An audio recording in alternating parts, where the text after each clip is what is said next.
Okay, so yeah, today we are going to talk about super resolution for remote sensing. This work has been done in our group, no, in the image and signal processing group of the University of Valencia.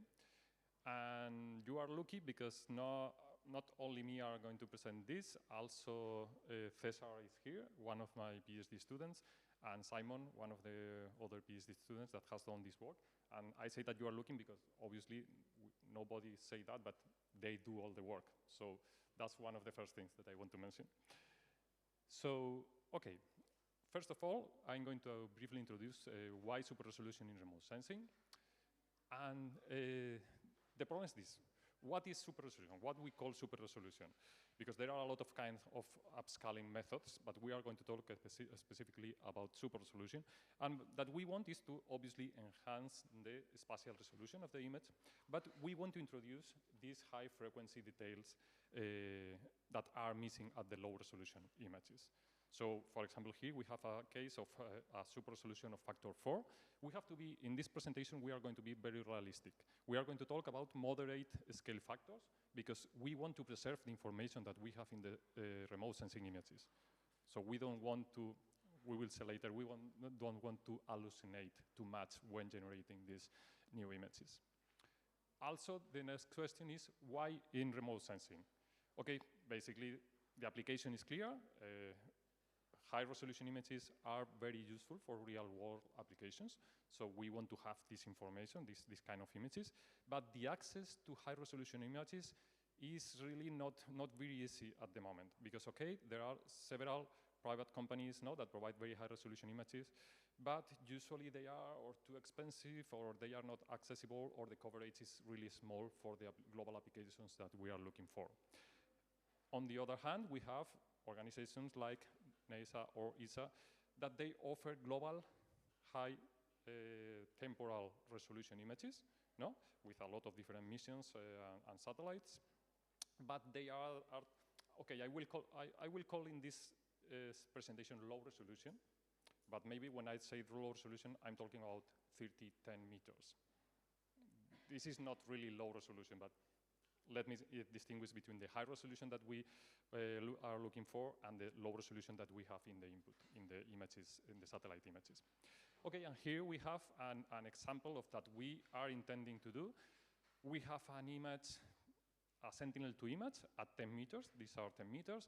And then we want, if we use a scale factor 4, we have to generate 16 different pixels replacing each one of the original Sentinel-2 pixels. So even with low small scale factors, we have to generate a lot of details, and it's not clear how to do that. And the next question is also why I'm talking about Sentinel-2.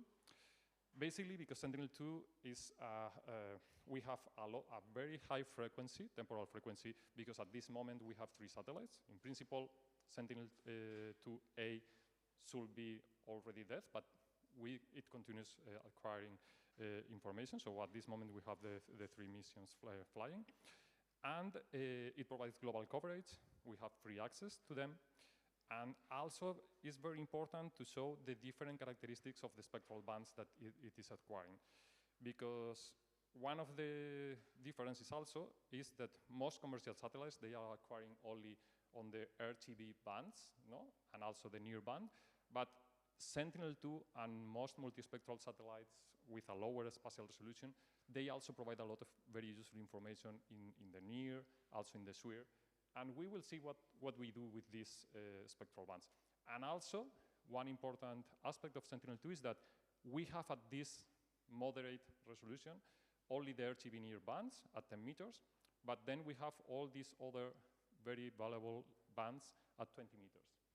This is also very interesting from the point of view of performing super resolution in these images. Okay.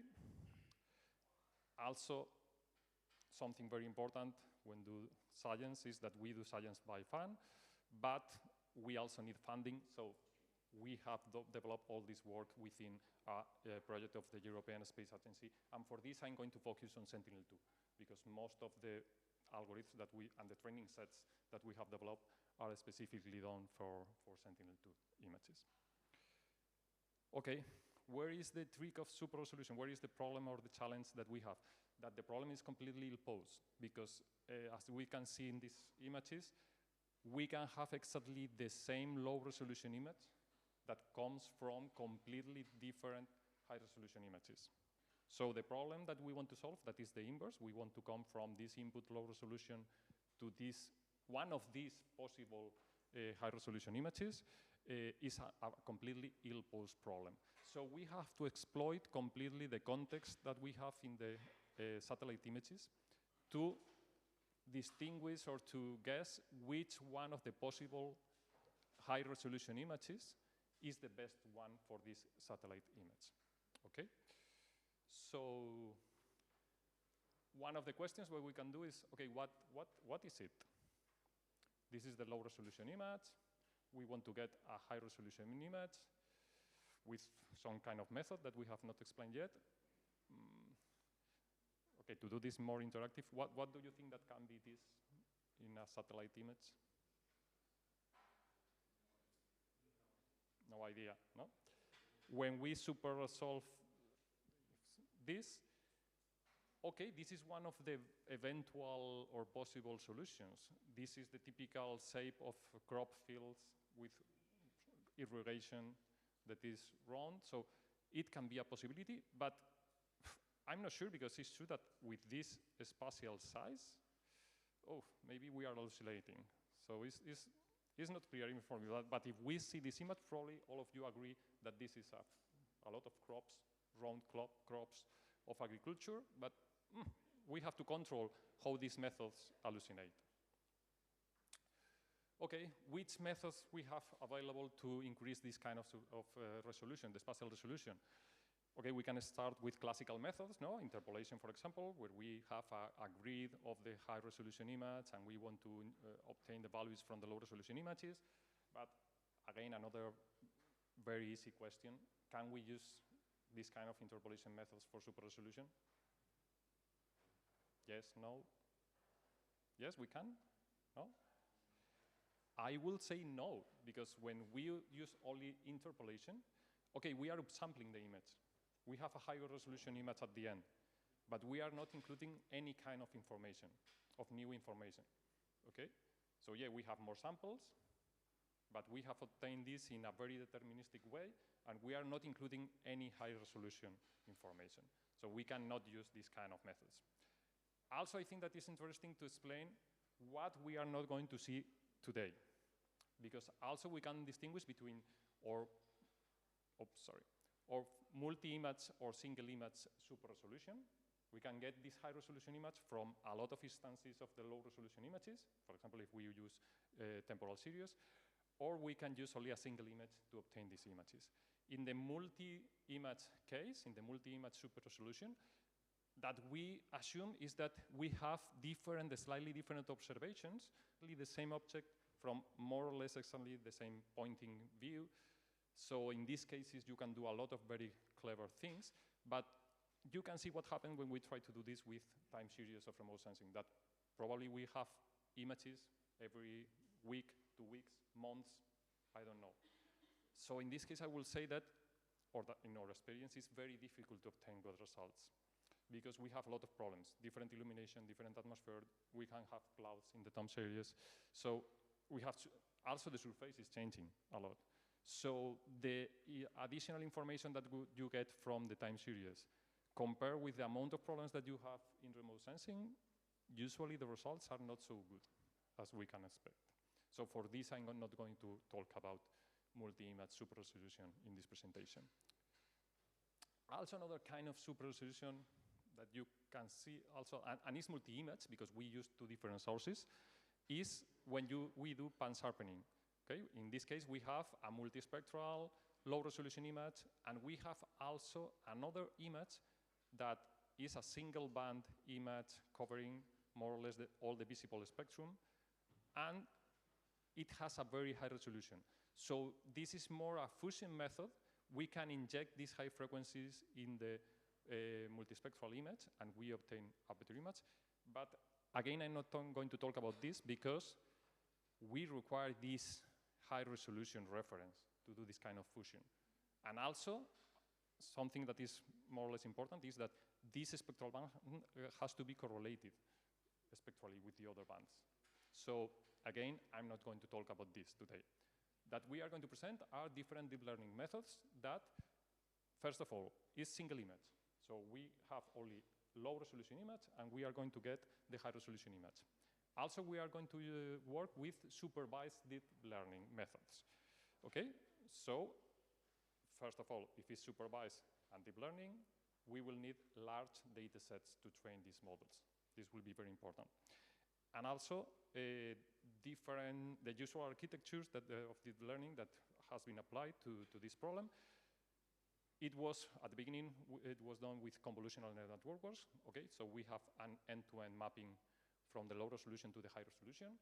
Then we start to use also generative adversarial networks, because then with this combination of generator and discriminator framework, we can inject a lot of high frequencies and to provide images that are very pleasant to the human observer.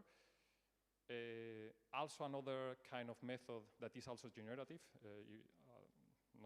it's not the same that the generative adversarial networks, but it's also generative, are diffusion models. And here we have very excellent results, no? And I will explain later on this one in detail. But we have to be more or less careful with these generative methods. We will see later on why. So as I have comment, we can start with simple convolutional neural networks. The first model that was proposed was this one. It was very simple because in fact was, okay, I have this low resolution image. I interpolate this with one of these bicubic interpolations that is not adding high frequency information. So this is only to provide the scale that we want. If we want a factor 4, we apply an interpolation of factor 4, and so on. And then is this convolutional model the one that is in charge of mapping these low frequencies, has to inject the corresponding high frequencies, and we have to train this model obviously with a lot of pairs of high frequency and the corresponding low frequency. Important that for computer vision this is very easy, because we obtain a high resolution image, we degrade the image, and then we learn the mapping. We will see that for remote sensing, it's not so easy to have this pair of high resolution and low resolution images. Okay? And then there are a lot of different clever ways to reduce the computation. For example, instead of working directly in the high size, high resolution image with a lot of pixels, columns and rows, we can do most of the work at the low resolution space and then do a deconvolution at the end, which is the one in charge of doing most of the work, okay? So these are the standard convolutional neural networks doing super resolution. And then we move to generative adversarial networks on one hand. I'm not going to explain, obviously, because most of you probably know, but the key point of this kind of networks is that you have two different networks. One is the generator, that is the one in charge of doing really the super resolution, passing from the low resolution to a high resolution image. But also we have a loss function, an adversarial loss function, that basically we have to cheat this kind of adversarial loss function, because at the end we have to provide so good high resolution images that the discriminator has to fail distinguishing the real high resolution images and the generated ones. If this happens, is that the model has learned really the distribution of images that we want to learn. Obviously, one important thing, we are talking about super resolution images. We are working with real observations of the surface and the Earth or the problem that we have. So we have to be very careful of, I mean, these methods are very powerful. These GANs can be also applied to unsupervised learning, and you start here, not from the low resolution image that we want to condition the result. We can start with completely random noise, and if they learn the distribution of the images that we want to obtain, we will have here a realistic image. Using as input completely random noise. So we have to be very careful with these generative methods. Okay, so we have to condition them to the low resolution image, and we have to train them to be sure that in this large data set of images, we obtain real observations very similar to the ones that we have in the low resolution image. Okay? And finally, the other family of generative methods that are really excelling in super resolution are diffusion models, okay? We will come to this later, but basically, we have a diffusion process where we have an image and we introduce in different iterative steps different amounts of random noise. And then the important thing is that once we have these noisy images, the training of the diffusion model is to learn a model, for example, a UNet, that is able to remove also iteratively a little amount of noise in one of these iterations until we arrive an image that comes from the real distribution that we have learned in the training set. Again, it's very important to have these supervised models to have the real relation between the low resolution and the high resolution, and also condition. The diffusion models, we can condition these models to a lot of different inputs.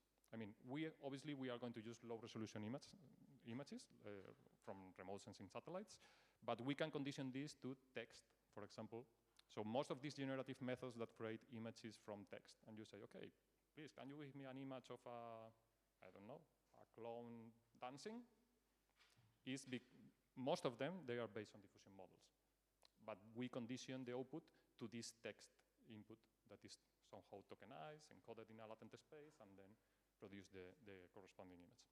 So to show more or less this, these are the results of some state-of-the-art super resolution methods. And if I ask you which ones seems to inject higher frequencies, okay, this is the input image. We have selected this. This is a Sentinel-2 image. This is a crop, only to zoom the image. And then we have 4 different results from 4 different state-of-the-art models. Which ones do you think that has inject higher frequencies? Number 1, 2, 3, 4? Okay, all of you agree? In fact, yes. In fact, if you see the high frequency content, these 2 models, one is diffusion model and the other one is a GAN model, the 2 generative models that we have described before. And yeah, we have higher frequencies. In this one, we have a lot of higher frequencies. But if we look or we compute in fact, this histogram is the ratio between the original low resolution image and each one of the results. So it should be, in principle, very close to 1, if they agree. And we can see that in the generative models, we can have a lot of bias, and also the histogram, the dispersion of the errors, or the dispersion of the ratios is really big because they are generating a lot of high frequencies, but they have hallucinate a lot, and you don't have the corresponding information here. This is very nice. If I was creating something that I don't care about the actual results, that's perfect. But the problem is that I'm analyzing remote sensing images. I don't want this kind of hallucinations. How's that nicer than 1? Like, how's 3 nicer than 1? I mean, I say that this is nicer in the sense of the high frequencies, not that if you look the high frequencies, these 2 are very smooth. They have injected a reduced amount of high frequencies, but this one, if you zoom it, you can see structures that has been invented. This is an hallucination, but looks very nice, but has no relation with, the problem is that the error is incredible, so has no relation with that, and is the actual output of a published model of super resolution with a very nice images, but you have lost the contact with the real observation of the remote sensing data, okay? Okay, so be careful. I mean, these methods are the ones that we have to use, but we have to be very careful when we train them, because you can have these kind of problems. This is the message, okay? I'm not discarding these methods. They are the most powerful ones, but we have to be very careful. So the outline, after this long introduction, the outline of the presentation is, first, it's very important to take care of the data sets that we are going to use. Also, I will describe mostly the diffusion models, but we will see how we train these architectures. Then we have created a framework also for evaluation of super resolution models, because at the end, if you obtain these nice pictures, but you don't have an accurate process to measure the accuracy of these methods, is useless. And then also we will show the utility of this super resolved imagery on different downstream applications, different use cases, in particular building detection and flood detection also. Okay, so let's also do a spoiler of the images that we are going to get. Okay, this is a Sentinel-2 image, the original one. We have not touched this image at all. How many of you distinguish what's this? Okay, so, okay, this, I can repeat that I do. Okay, this is a Sentinel-2 image, an actual Sentinel-2 image of Benevento. Okay, next more difficult question. Can you say where we located at this moment in this image? Okay, you are really, are you local, no? Or, no? Okay. So it's very difficult to analyze the different information in the spatial information at the high frequency that we want, that is, for example, the streets, the buildings, and so on, in a Sentinel-2 image. 10 meters, I mean, it's not really low resolution, but for this problem, it is. Okay, so that's one of the super resolution results that we are obtaining. Yeah, I mean, at the end, we are doing super resolution. In Blade Runner, you can see much more better super resolution in this, where they invent completely something for 1 pixel. We cannot do that. But obviously, in this image, it's much easier. I'm not local, but we are here, yeah. This is the square, the patio that we have, where we have lunch, and this is the building. Here we have, okay, we can distinguish a lot of much more things. And again, I want to say that this is single image super resolution. So everything comes from this image and the huge model that we have trained. But we have never obviously trained with Benevento images, never at all. Okay, so this is the test image. And if we cheat a little bit, this is not a high resolution reference, it's not a ground truth, this is Google Maps. I mean, I have taken the image of Google Maps. We have a lot of difference because the shadows are completely different. In this case, we have the shadows in one direction, and in this one, we have the shadows in a completely different direction. The matching of the image has been by hand, by me, crop the image, I resize the image, and it matched pretty well, I would say, for the difficult operation that I have done, that is in PowerPoint to resize the image. I think that the matching is very well. So, I mean, we can see how we can pass from a low resolution to super resolved image, and this match pretty well with a very, very, very high resolution image. This is centimeters. Okay, so this is more or less a spoiler of that we want to get. So, yeah, sure. Sorry?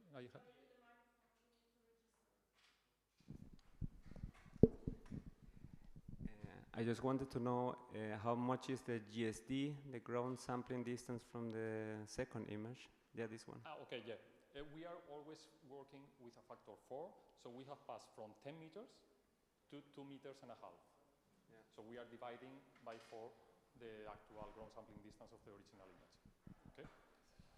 It's true that we have focused a lot on, it's a good question because we have focused a lot in Sentinel-2 images, basically because, next slide, the secret sauce is the data, always. So, I mean, we have developed a lot of training sets and we cannot do that for any sensor in the planet, so we have worked on Sentinel-2 and this and for this, we are getting good results in Sentinel-2. Obviously, with similar sensors, we can try, but I can guess that the results will be completely wrong, okay? Okay, so I want to spend a little bit of time with the data sets because, again, I mentioned for the computer vision or machine learning people, you know already that the secret sauce is the amount of data and the quality of the data, not only the amount of data. And also for the remote sensing community that is starting to work with computer vision methods, exactly the same. We have to be very accurate with when developing training sets. So which data sets were available when we start this kind of research? which data sets were available. So it's important to say that we can distinguish between these synthetic data sets where we obtain the low resolution image from a high resolution image, and the only thing that we do is to degrade this to the size of the low resolution image, okay? This is that they do in computer vision because they have plenty of high resolution images. So they can degrade this and learn whatever they want. It's not the case in remote sensing. So we also work with, since this synthetic approach, the problem is that the low resolution image is not real. I mean, it's not a real Sentinel-2 image. It's a synthetic image that we have obtained from the high resolution image. Be careful also with that. And the other option is cross-sensor. In a cross-sensor, the low resolution image is the real Sentinel-2 image, but then we have to look the high frequencies from another sensor. And we will have a lot of problems then with the differences that we can have between sensors. Okay, so when we start this project, there was very few synthetic data sets, really small data sets. At the same time, were published two different cross-sensor data sets, WorldStrat and Send2Venus. They were multispectral, they were with for Sentinel-2 also, obviously, and I will explain a little bit this later on. But this is the comparison with the standard data sets that the computer vision community is using. So we can see that how many orders of magnitude of difference in the size of the data sets. So we have a problem. When we want to solve so complex problems with very few data, we cannot compete with computer vision results. This is one of the messages also that is important. So we have a limited availability of super resolution data sets for Sentinel-2 and for any other sensor that I can imagine. Another problem, I have mentioned that it's good to work with cross-sensor data sets in principle because you have actual low-resolution images from Sentinel-2. You are using these images, but then you have problems with the harmonization. You are using different sensors, so maybe you have a lot of difference in the spectral bands, in the conditions of acquisition, whatever. I have put here different harmonization steps that we can consider. For example, in Send2Like, that has nothing to do with super resolution, but you have to harmonize between the two different sensors. They do all these steps. Then in one of these data sets in Send2Venus, they have different steps that some of them are applied and some of them they are not.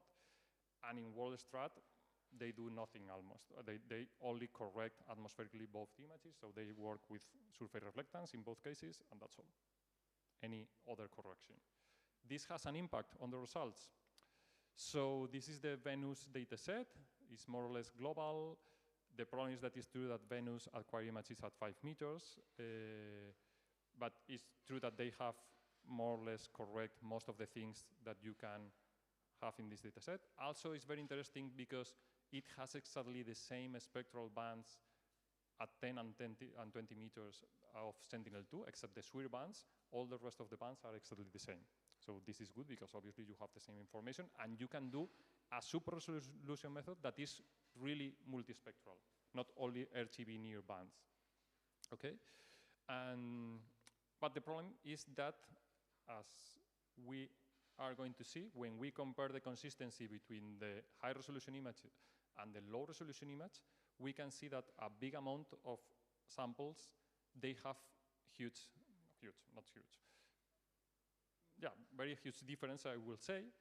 And this, after talking with the authors of the data set, this is basically because Venus has a very huge view zenith angle in some cases. So you have a lot of differences in the, also because the dates of the two acquisitions are not the same in some cases, but most of the differences comes from this, from the huge view zenith angle of Venus. So you distort a lot, and you can see that you are trying to learn from the high resolution to the low resolution, the opposite, to pass from the low resolution to the high resolution. But in the data set, in the training data set, you have a lot of cases with huge differences that are going to affect the results of your method. Here we have more images with this kind of bad examples. And in WorldStrat, we have a similar situation, but even worse. Because in this case, they have not applied any kind of spatial correlation, they have not taken care of the spectral overlap, they have not do any correction. So here the situation is that almost half of the data set has a lot of differences, and we can see this in the training samples. From the low resolution to the high resolution, in some cases, the differences are completely critical. Here, for example, all this is snow, that obviously if you don't take care of the images has to be almost simultaneous to avoid these kind of changes in the surfaces. Okay, so the generation of the super resolution data sets that we are going to use, we want to combine the best of both options. So we are going to create synthetic data sets and also cross-sensor data sets. But we have to be careful because with the synthetic data, we don't work with actual Sentinel-2 images, so we can have some kind of distribution shift, and this will affect the results. And in the cross-sensor data set, we have to be very careful with the harmonization, because again, we can have a lot of perturbances as we have seen in the previous data sets. So synthetic, good, because we can scale very easily. If we have a lot of high-resolution images, we can create a very huge, a very large data set of synthetic images. In the case of the cross-sensor, it's hard to scale because we don't have a lot of pairs of Sentinel-2 images with images at 2.5 meters with the spectral bands of Sentinel-2, or even with RGB near images. And we have to deal with the harmonization problem between different sensors. So the approaches, or the data set that we have created, we have some part that is synthetic, some part that is with real Sentinel-2 images, because we want to avoid this data set shift between the two sensors. And basically, I'm going to go very quickly about the steps that you have to take into account in these data sets. Okay, first of all, the source, the very high resolution images that we are going to use with RGB near bands is the naive data set that they have more than 20 years, so we have all the Sentinel-2 mission live. We have images for all the Sentinel-2 mission. They come at very high spatial resolution, so we can convert them to 2.5 meters. That is the objective, the target that we have. And the only problem is true that this is a data set that is only for continental USA. Okay? But it's true that in USA it's so big that you have most of the situations that you can expect to have in other places. It's not true, but it's the constraint that we have. Okay, so we first sample all the locations that we can have. Then we put the restriction that the images has to be, the naive image and the Sentinel-2 image has to be from the same day, exactly the same day, because we don't want changes in the surface or even the atmospheric conditions. Also, it's not true. Also, the geometric correction, the co-registration between the two images has to be almost perfect. This is one of the quality checks that we are going to do. And also, when we perform an histogram matching between the two images to harmonize them, then the spectral information containing one in naive and the spectral information from Sentinel-2 has to match very well with the spectral angle distance. So this is the two quality flags that we are going to use, that they are very well co-registered, and also that after performing an histogram matching, the spectral distance between the low resolution and the high resolution is also very small. So at the end that we have is a data set that main problem of this data set is really small. It has a very high quality, but very few samples are fulfilling all these requirements. So then again, we come to the same problem. It's cross-sensor, nice. It's perfect because we have removed all the wrong matching between the high resolution and low resolution images, but the size is really small.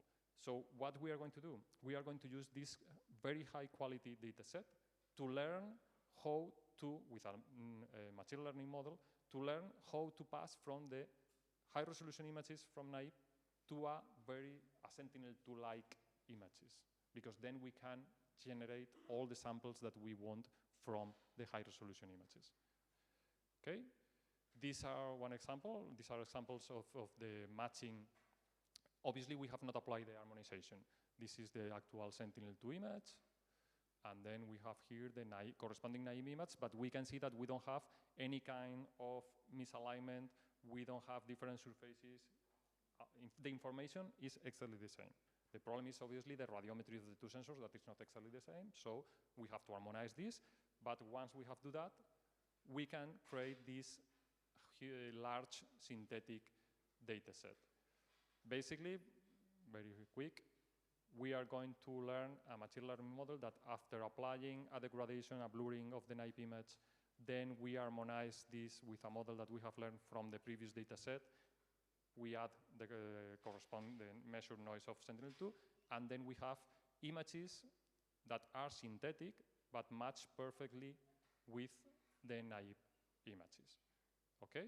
This is the whole process, and at the end, the good thing is that we obtain the harmonized naive image and then the Sentinel-2-like image, I will say. This is that we have at the beginning, naive and Sentinel-2, but we are not going to use the real Sentinel-2. We are going to harmonize naive, and then using this previous architecture that is based on a convolutional model, then we obtain the corresponding Sentinel-2-like image. Again, we do all these things because we want to have a large data set. We don't have other way to increase the size of the images with the original naive data set. And this is that we use to train the super resolution models. Okay? Okay, I know that is difficult, but what do you think that is the real Sentinel-2 image? Left or right?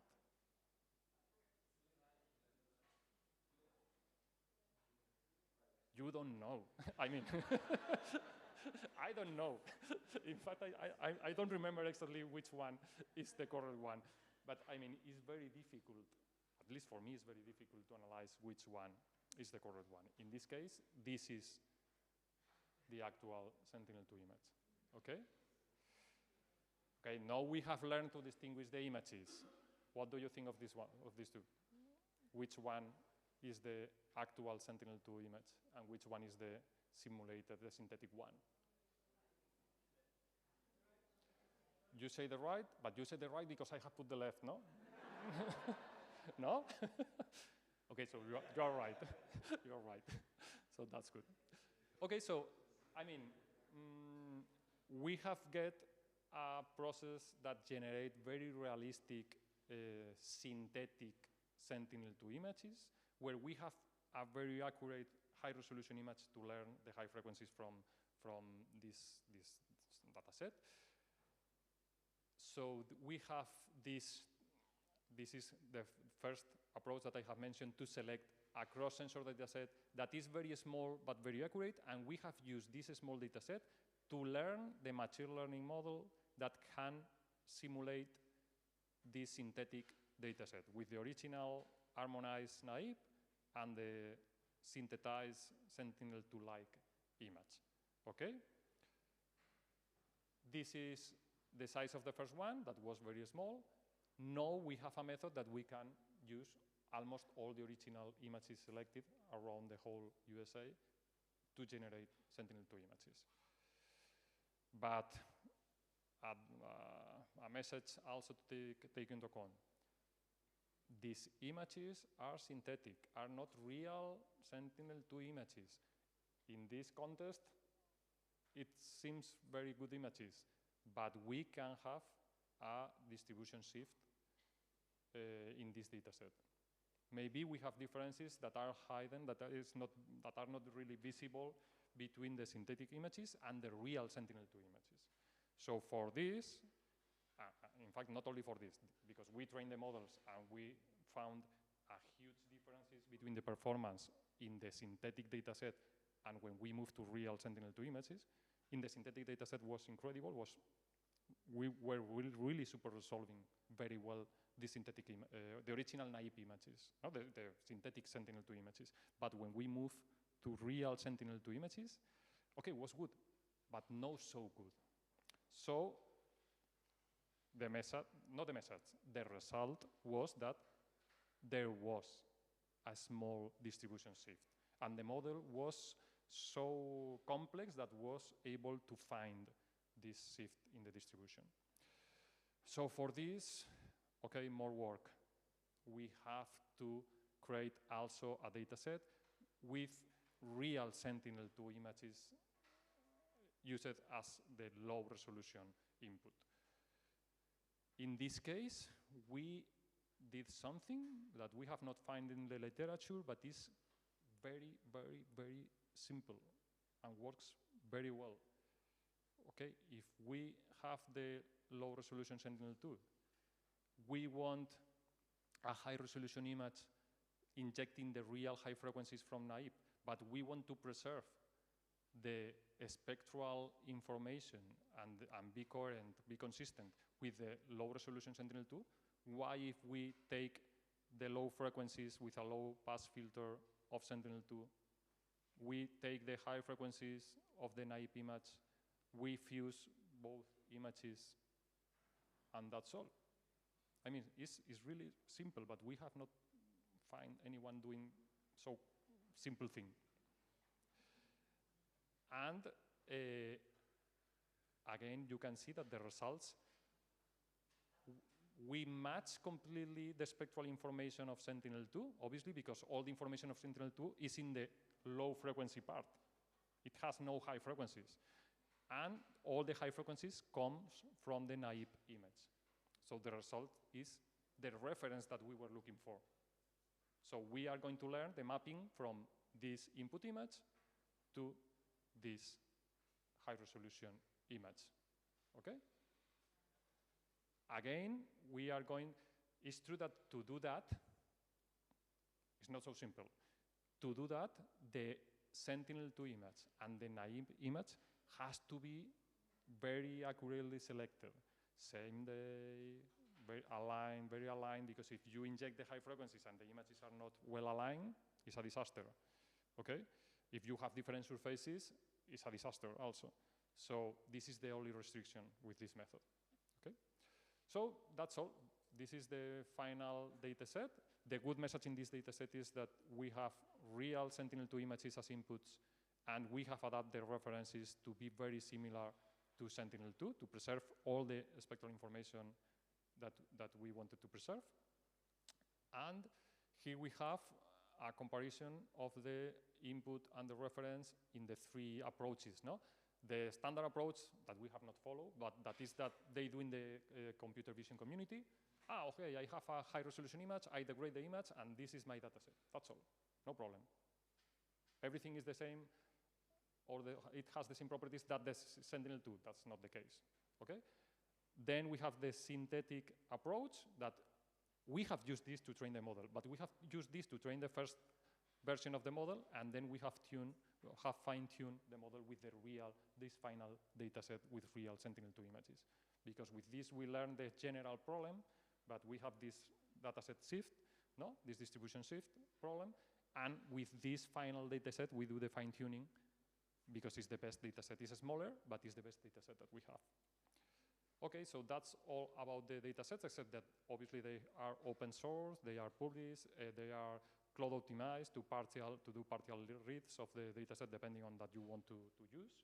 And yeah, you have, later on I will provide all the links and everything because we have to put everything open source, the models, the data, and even the benchmarking toolbox. Okay, so not so bad. No computer vision, but the size of the data set that we have created is now more or less competitive with the other data sets that we can find in the computer vision literature. Okay, so let me go to the real core of the model, how we inject these high frequencies from these nice data sets that we have developed. So I'm going to explain only diffusion. It's true that we have tested a lot of different models. I'm going to explain the diffusion model because it's the one that we have adapted more. It's the most powerful one and the one that we have adapted more to fit our problem. And basically in diffusion models, I have mentioned, at the end, we are creating the image from noise. No? I'm going to show that it's not like that, but yeah. In one diffusion model, as I have explained before, we have first, for the training, it's true that for the training we have the original images. That we do is to inject in an iterative process different amounts of noise, of Gaussian noise, until we arrive almost to completely noise image. And the key of these models is that then there is a machine learning model that has to learn to denoise all these images again, also in an iterative process. When we do that, it's true that if we learn with a lot of different images, at the end, the model has learned the probabilistic distribution of the data that we are working with, in this case, remote sensing images. And in principle, it can create completely unsupervised images from noise. If you input noise and you see what happens, it's going to return a remote sensing image that will be very likely to the real ones, but we don't want to do that. We want to constrain, we want to do the model conditional to the actual low resolution image from Sentinel-2, obviously. We want to produce exactly the same image with high resolution, okay? Okay, the hyperparameters that we have to tune. It's true that these models are very intensive in the sense that, okay, we are using a unit architecture within the whole diffusion process. You have to select very carefully the diffusion steps and also the noise schedule, how many steps do you have in the diffusion process, and the amounts of Gaussian noise that you introduce in each one of the steps. Because you have to use exactly the same diffusion process when you try to clean the image. You are going to clean at each step the image. So it's very intensive because even in the inference, for the training, they are very costly. But even in the inference, you are running a very huge model, a lot of iterations to reduce the noise each time. So that's really a problem. But why we use these models in super resolution?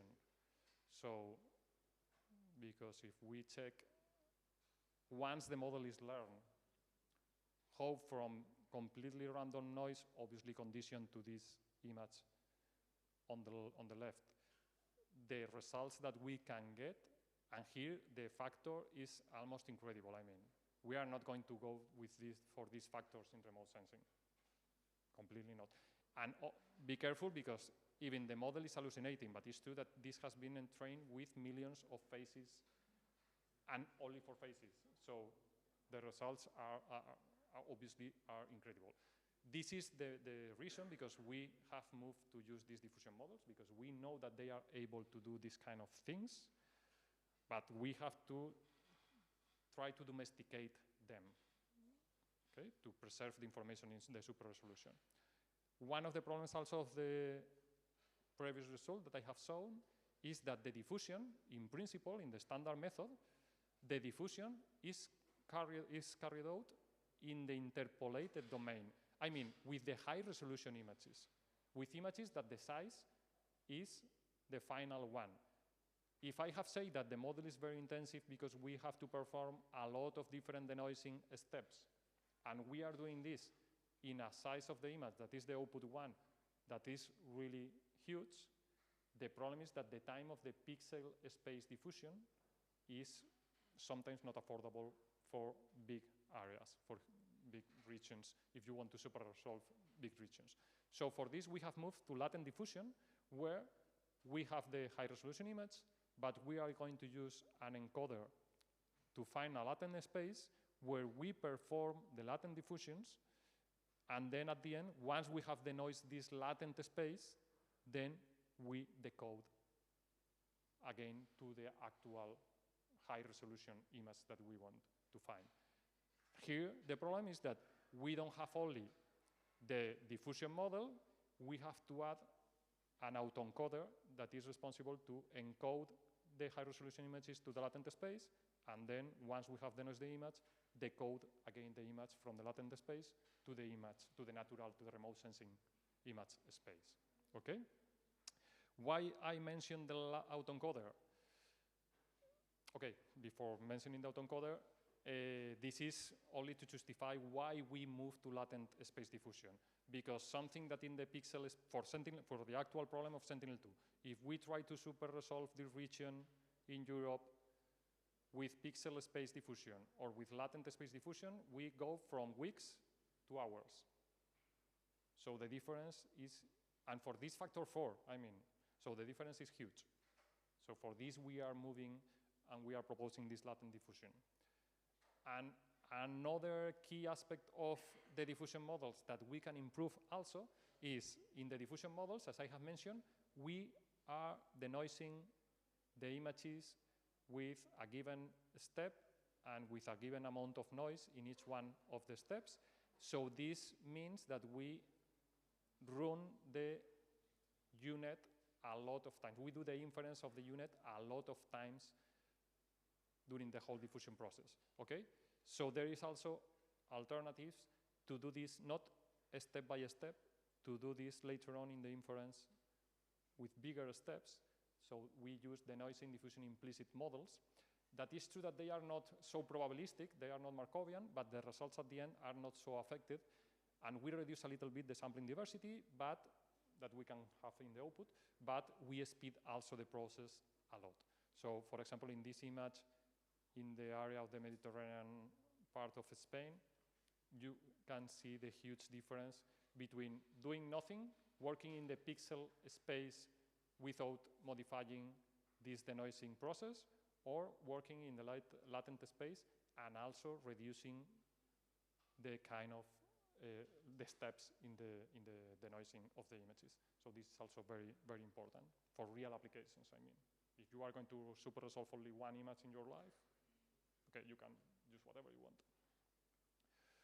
Okay, so the results that we have get, this is the autoencoder that we have used. So remember that the autoencoder is only to find a proper latent space that is smaller than the original image, and then the denoising of the diffusion model will work more efficiently, will be faster, okay? So it's only because that it has nothing to do with the real diffusion model. So we have to learn this autoencoder, but it's very important because when we train this autoencoder, we have used a lot of different loss metrics, like, okay, the mean absolute error because we want to preserve the fidelity. Also, we have used an adversarial loss because we want to be generative. Also, we have used LPIPs because we want to provide perceptually good images, but obviously always preserving the original image, okay? And also we want a diverse latent space that is representative enough to do the diffusion later on, okay? So it's not so easy to train this autoencoder. And why is important? Why I'm remarking how the autoencoder works? Because at the end, if we have a lot of error from the original image to the encoded one, it means that the latent space is not so good. And for sure, the error that you will have in the super resolution will be always higher than the error that you have in the autoencoder. If you have a bad autoencoder, do not try to train a super resolution method with diffusion methods later on. That's for sure, okay? So here we have different results for the autoencoder, and we can see that the images match very well in both visually and also in the distribution of the data that we have. So this is a restriction that we have to be very sure that that encoder is working properly. And then, once we want to do the latent diffusion in the diffusion in the latent space, we have to modify somehow the diffusion model. Because since we are going to do the denoising in the latent space, the conditioning of the diffusion process that we want to condition this to the real Sentinel-2 lower resolution image, we have to pass this also to the latent space. So that we do is, okay, the low resolution image, we interpolate this image with bilinear, bicubic, then we apply the autoencoder, and then we can have this noisy version of the high resolution plus the condition of the Sentinel-2 image. Then we do this is for the training, obviously, because in the training we have the reference, the high resolution reference. For the inference, we do exactly the same, but obviously we don't have the high resolution image. the steps are very easy. We have the low resolution image, we interpolate to the desired output spatial resolution, then we encode this image to the latent space, and this is the image in the latent space that will condition the denoising. After the whole process, with so many iterations, we again decode this latent space and we get the super resolved image. This is the whole process, okay? So here we have different results. This is the training data. As I have mentioned, we have trained with both, with the synthetic data set, but also with the real data set that we have generated, for the reason that I have mentioned before, no? To first to use a lot of samples and then to fine-tune with real Sentinel-2 images. And here we have different low resolution, the super resolved image, and the high resolution image. This is on synthetic data, so I'm going to pass this more or less quickly because that we want to arrive is to the results that we have in the real Sentinel-2 images. And one thing that maybe, and that is related with the presentation of this morning, can you observe this low resolution image? Can you see that we have put there, in the Sentinel-2 image, we have put a lot of gaps, square blanks, no? So we have to do this kind of masking, but we have to do this not for training. We have to do this only to see what happens, what is the output of the model. So since this image is encoded in the latent space that is representing very well only Sentinel-2 images, and then we use the diffusion model in the latent space to recover the super resolved image, from this, we obtain this. Can you see the gaps there? In this image, I mean, here we have a lot of blanks, no? Squares, black squares. We have removed this data, but in the super resolved image, we cannot even notice that there was a blank there. Obviously, if we go and zoom in these areas and we compare with the high resolution, in addition to the standard hallucinations that we can have, obviously we have even more. But the result, from a perceptual point of view, I will say that is really, really good. So it's very robust to these kind of things. That means that both the autoencoder and the diffusion models, they have learned the actual distribution of Sentinel-2 images. They can provide realistic Sentinel-2 images, even in some, obviously if we don't give any information, it's impossible. But this means that the autoencoder that is compressing this information in the latent space is doing properly the work. Even if you have some missing data, the encoded image can be decoded and fill these gaps, because we have never seen gaps in the real Sentinel-2 images. So it will remove completely this, okay? Okay, and these are the results on the real Sentinel-2 data. So this is the real Sentinel-2 image. This is the harmonized reference from naive, and here we have the super resolved image. Maybe it's better to go to the zooms that I put these two to show that the model is working in both, in more agricultural, natural areas, but also in urban areas, okay? Again, as I have mentioned, if we go to the very detailed points, we can see that, okay, we are hallucinating in some parts, but most of the results that we can see, if we don't zoom a lot, the results are very good, okay? And here again, we can zoom from the upper image. We have crop here in the center, and we can see the kind of improvements that we obtain from original Sentinel-2 to super resolved Sentinel-2 images. And again, the same in urban areas. We can zoom, and we can see how we recover very well a structure that match, not completely, but match pretty well the distribution in the high resolution reference. Okay, here we have a comparison of different images in our data set with different state-of-the-art super resolution methods.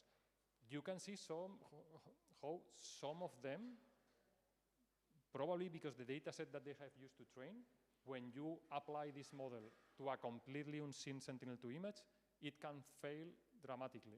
I mean, this model is very good in the dataset that they use, but is completely wrong when you apply this to other Sentinel-2 images. So, as I have mentioned, it's a generative model. So for the training set, it's working well, but maybe can hallucinate a lot. And if they have not harmonized the training set that they have used, then you can obtain these completely wrong results in real Sentinel-2 images. Okay. Also because I'm not sure if they have used a synthetic or a cross-sensor dataset. So this can also affect a lot. The other methods, they work more or less well, but you can see also how, depending which one you are using, you inject more or not. Again, this, at the end of the presentation, I will show that to compare the super resolution results only by visual inspection has no sense.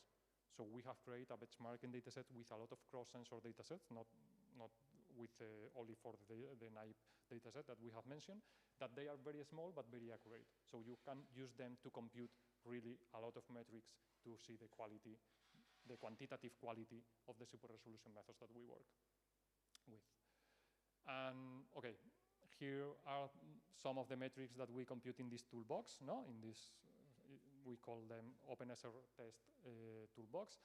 And we have included there a lot of different metrics and specific metrics for super resolution to see if the reflectance is affected, if the spectral information is affected, if we are injecting high frequencies or not, if we are introducing hallucinations or not with respect to the actual high resolution reference, and also standard metrics like PSNR, SSIM, that is more structural, and also LPIPs. You can use LPIPs if you want.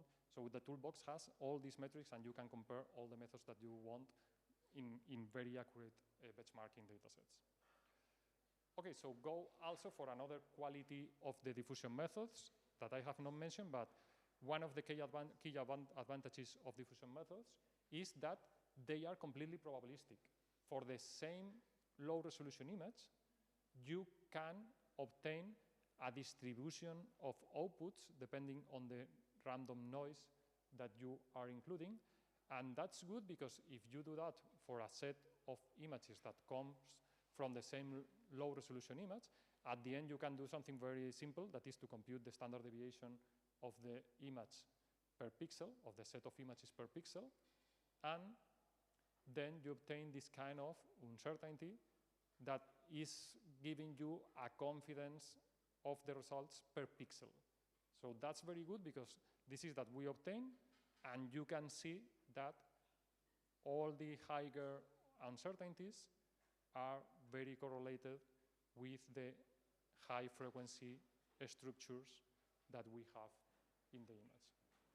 So that's good because sometimes you don't know exactly where you have to look for hallucinations or if you have to be more confident or not in the super resolution results. So, okay, this is an additional output of the diffusion model. At the end that you are really interested is on this, is on the super resolution. But this is an additional information that is for free in the diffusion models. So that's also interesting. You don't have to do an ensemble or something similar. The same model can provide, obviously it's more intensive because you have to compute 10 or more outputs from the diffusion model. But if you are interested in a specific image and to have this kind of uncertainty map, you can do it. Okay, so let me introduce then the whole framework that we have built with all the things that I have mentioned, the data sets, the super resolution models, the benchmarking of these super resolution models. We have put all together in send to SR framework, no? Super resolution of Sentinel-2, we have called this. This is the website where we have included almost everything. In fact, I'm going to try to jump to it. I know that this is a bit risky, but yeah, because this is in the other window. Okay, so here you have almost all the outcomes of, wait a moment, of the project. With the news, you can see how different samples has been super resolved, how one of the things that I'm going to show now, how we not super resolve only the RGB and near bands of Sentinel-2. We also super resolve the 20-meter bands that have the information in the sphere and in the near region, okay? And then also that you can obtain this kind of uncertainty from the diffusion model, and all the code is there. I mean, if you want to test one model, you will see this with Cesar later on in the hands-on exercises, but we have tried to do this simple as possible to both to train and to predict in the images that you want, okay? So you will see this later on. So let me now introduce one of the new things and tricks that we have applied also in this toolbox, in this framework. This is the general view that we can have for a super resolution method, no? Not the diffusion one, because we have developed also a lot of methods based on convolutional, transformers, and so on to compare, because we wanted to compare our results using exactly the same data set, because this is important. At the end, if you compare with the state of the art, we have seen that, okay, I don't know exactly which data set they have used, if there are differences, or if it is synthetic, if it's cross-sensor. Sometimes they don't provide even the code, or they don't provide the models. So it was important for us also to develop alternative state-of-the-art super resolution models, but using exactly the same data set. No? So this is more or less the framework, but I want to stress one of the, again, clever things that we have done when training the model. We have created a block that can be trained, that can be optimized, that is a Fourier hard constraint at the output of the model. So let me go to this, because I think that is very interesting. Okay, this is a summary of the different, you will see this later on, because we have included all these models in the toolbox. We have trained convolutional super resolution models, we have trained transformers, we have also trained some state space blocks that can be the core of the super resolution, not the diffusion. So we have replaced the diffusion by these three different deep learning models, but we have included clever blocks for attention mechanisms that are looking, or that are forcing the attention in the high frequencies of the images. This is something that can be done also very easily when you want to adapt any machine learning model to super resolution that put more focus on the high frequencies. And again, this is the block that I wanted to mention, that is, okay, we can use any super resolution model, but we can add at the end this block, okay? And this block basically is, okay, when I super resolve an image, I'm interested on two different things. Preserve is something very similar to the data set that I have mentioned before. I want to preserve the low frequencies from Sentinel-2, because we want to be consistent, and I want to inject the frequencies. Obviously, when we are in the inference, we don't have the high resolution image. So that we can force is, okay, any super resolution model, when we have super resolved the image, we can do this kind of filtering. We can, okay, the low resolution image, we interpolate to high resolution to have the same size, but then we can apply a low pass filter to the Sentinel-2 image, a high pass filter to the super resolved image, and then we only combine low frequencies from Sentinel-2 and high frequencies from the super resolved image. In this way, for sure, we are preserving the information from Sentinel-2, and we are including only the high frequencies from the super resolution model. It's very simple, and one comment. This is not only once we have a super resolution model that has been trained. We are training this, when we train the super resolution model, we have this as an additional block that we can train. In fact, we can put as an additional hyperparameter the kind of low pass filter that we have. So we can decide at the end how we mix these low and high frequencies, depending on the cutoff frequency of this filter. This can be an hyperparameter, and we can train this. And during the training, the advantage is, in my opinion, is twofold. First, we force the consistency. with the low resolution image, with the Sentinel-2, that's for sure. But when training, the super resolution model is going to focus only on the high frequencies, because the low frequencies of the output, that is this one, and the low frequency of the Sentinel-2 is exactly the same. So we'll not take care of that. We'll focus only on the high frequencies. It's not an attention mechanism, but it's very similar at the end, conceptually. Yeah.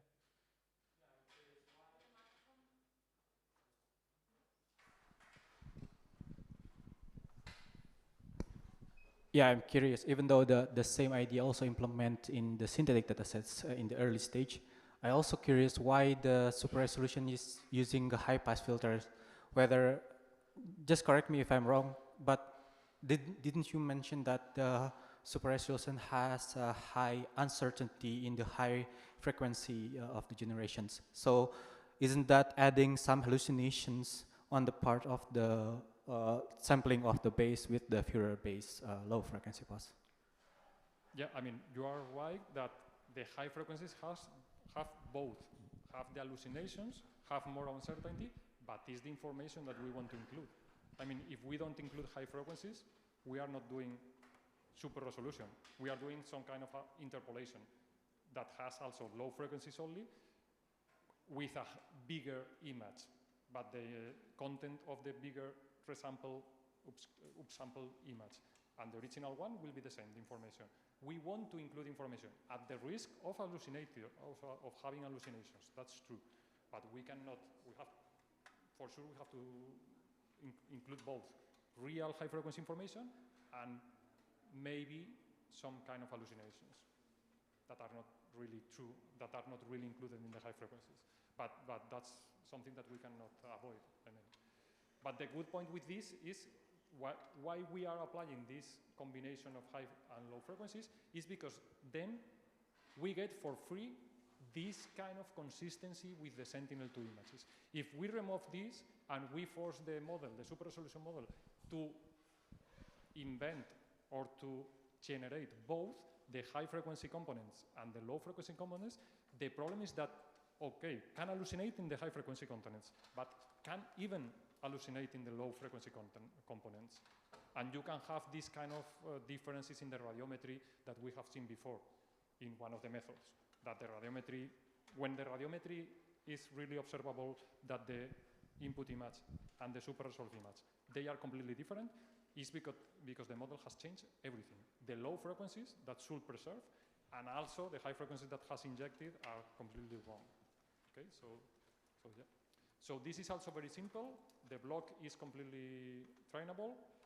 And one very good result, and for this I was mentioning that we can even put as a hyperparameter the cutoff frequency of the low frequency filter, the low pass filter, is that when we train these models, these are with 3 different low pass filters, no? With a rectangular one, Butterworth, Gaussian. We have optimized the cutoff frequency, no? The radius of the filter. These are the values that we obtain, and we can see how the Butterworth filter, that is the one providing the best results, match almost perfectly the point speed function of Sentinel-2. This is characterized by the European Space Agency. This is the point speed function, and if we compute the Fourier transform of this, we obtain the modulation transfer function that is more or less the one saying how much low frequencies or which frequencies can be observed in Sentinel-2. Obviously, Sentinel-2 can observe only low frequencies, and we can see how the point sprint function, in fact, it's the Fourier transform of the point sprint function, the modulation transfer function match almost perfectly the filter that we have optimized with this previous approach. So this means that without looking for this, we have obtained very physically consistent result. Okay, so that's something also very, very nice. Okay, so yeah, this is the message, no? That when we optimize this with machine learning, the filter, the low pass filter, this is very, very similar to the actual physical low pass filter that has the whole instrument of Sentinel-2. when observing the surface. So this is also interesting. Okay, and the last development that we have included in this toolbox. What about the other bands observed by Sentinel-2? As we have mentioned, Sentinel-2 has at 10 meters the RGB bands and the near band. We have trained a super resolution model that is able to super resolve these bands from 10 meters, these 4, because also the naive dataset only have RGB near. But what happens with all this spectral information that is available in Sentinel-2 at 20 meters? You are super resolving an instrument that is very useful because these spectral bands, but you are losing completely this information at a high frequency. Can we do something clever? Can we first pass from 20 to 10 meters and then from 20 meters to 2.5 meters in a clever way, in a robust way, I will say? Okay, so this is the framework that we have or that we are using to provide also super resolved images for Sentinel-2 at all the bands, 20 meter bands and the 10 meter bands. This small thing here is the super resolution model that we have developed.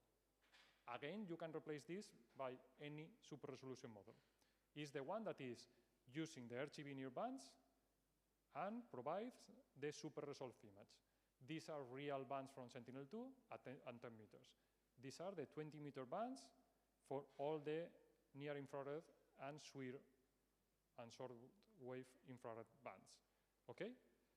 The super resolution, we assume that is working properly, and this is, okay, not the real image at 2.5 meters, but is accurate enough. What are we doing here?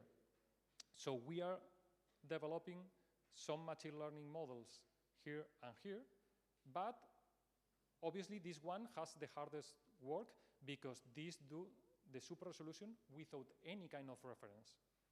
He doesn't know how should be the structure, the spatial structure at a high resolution.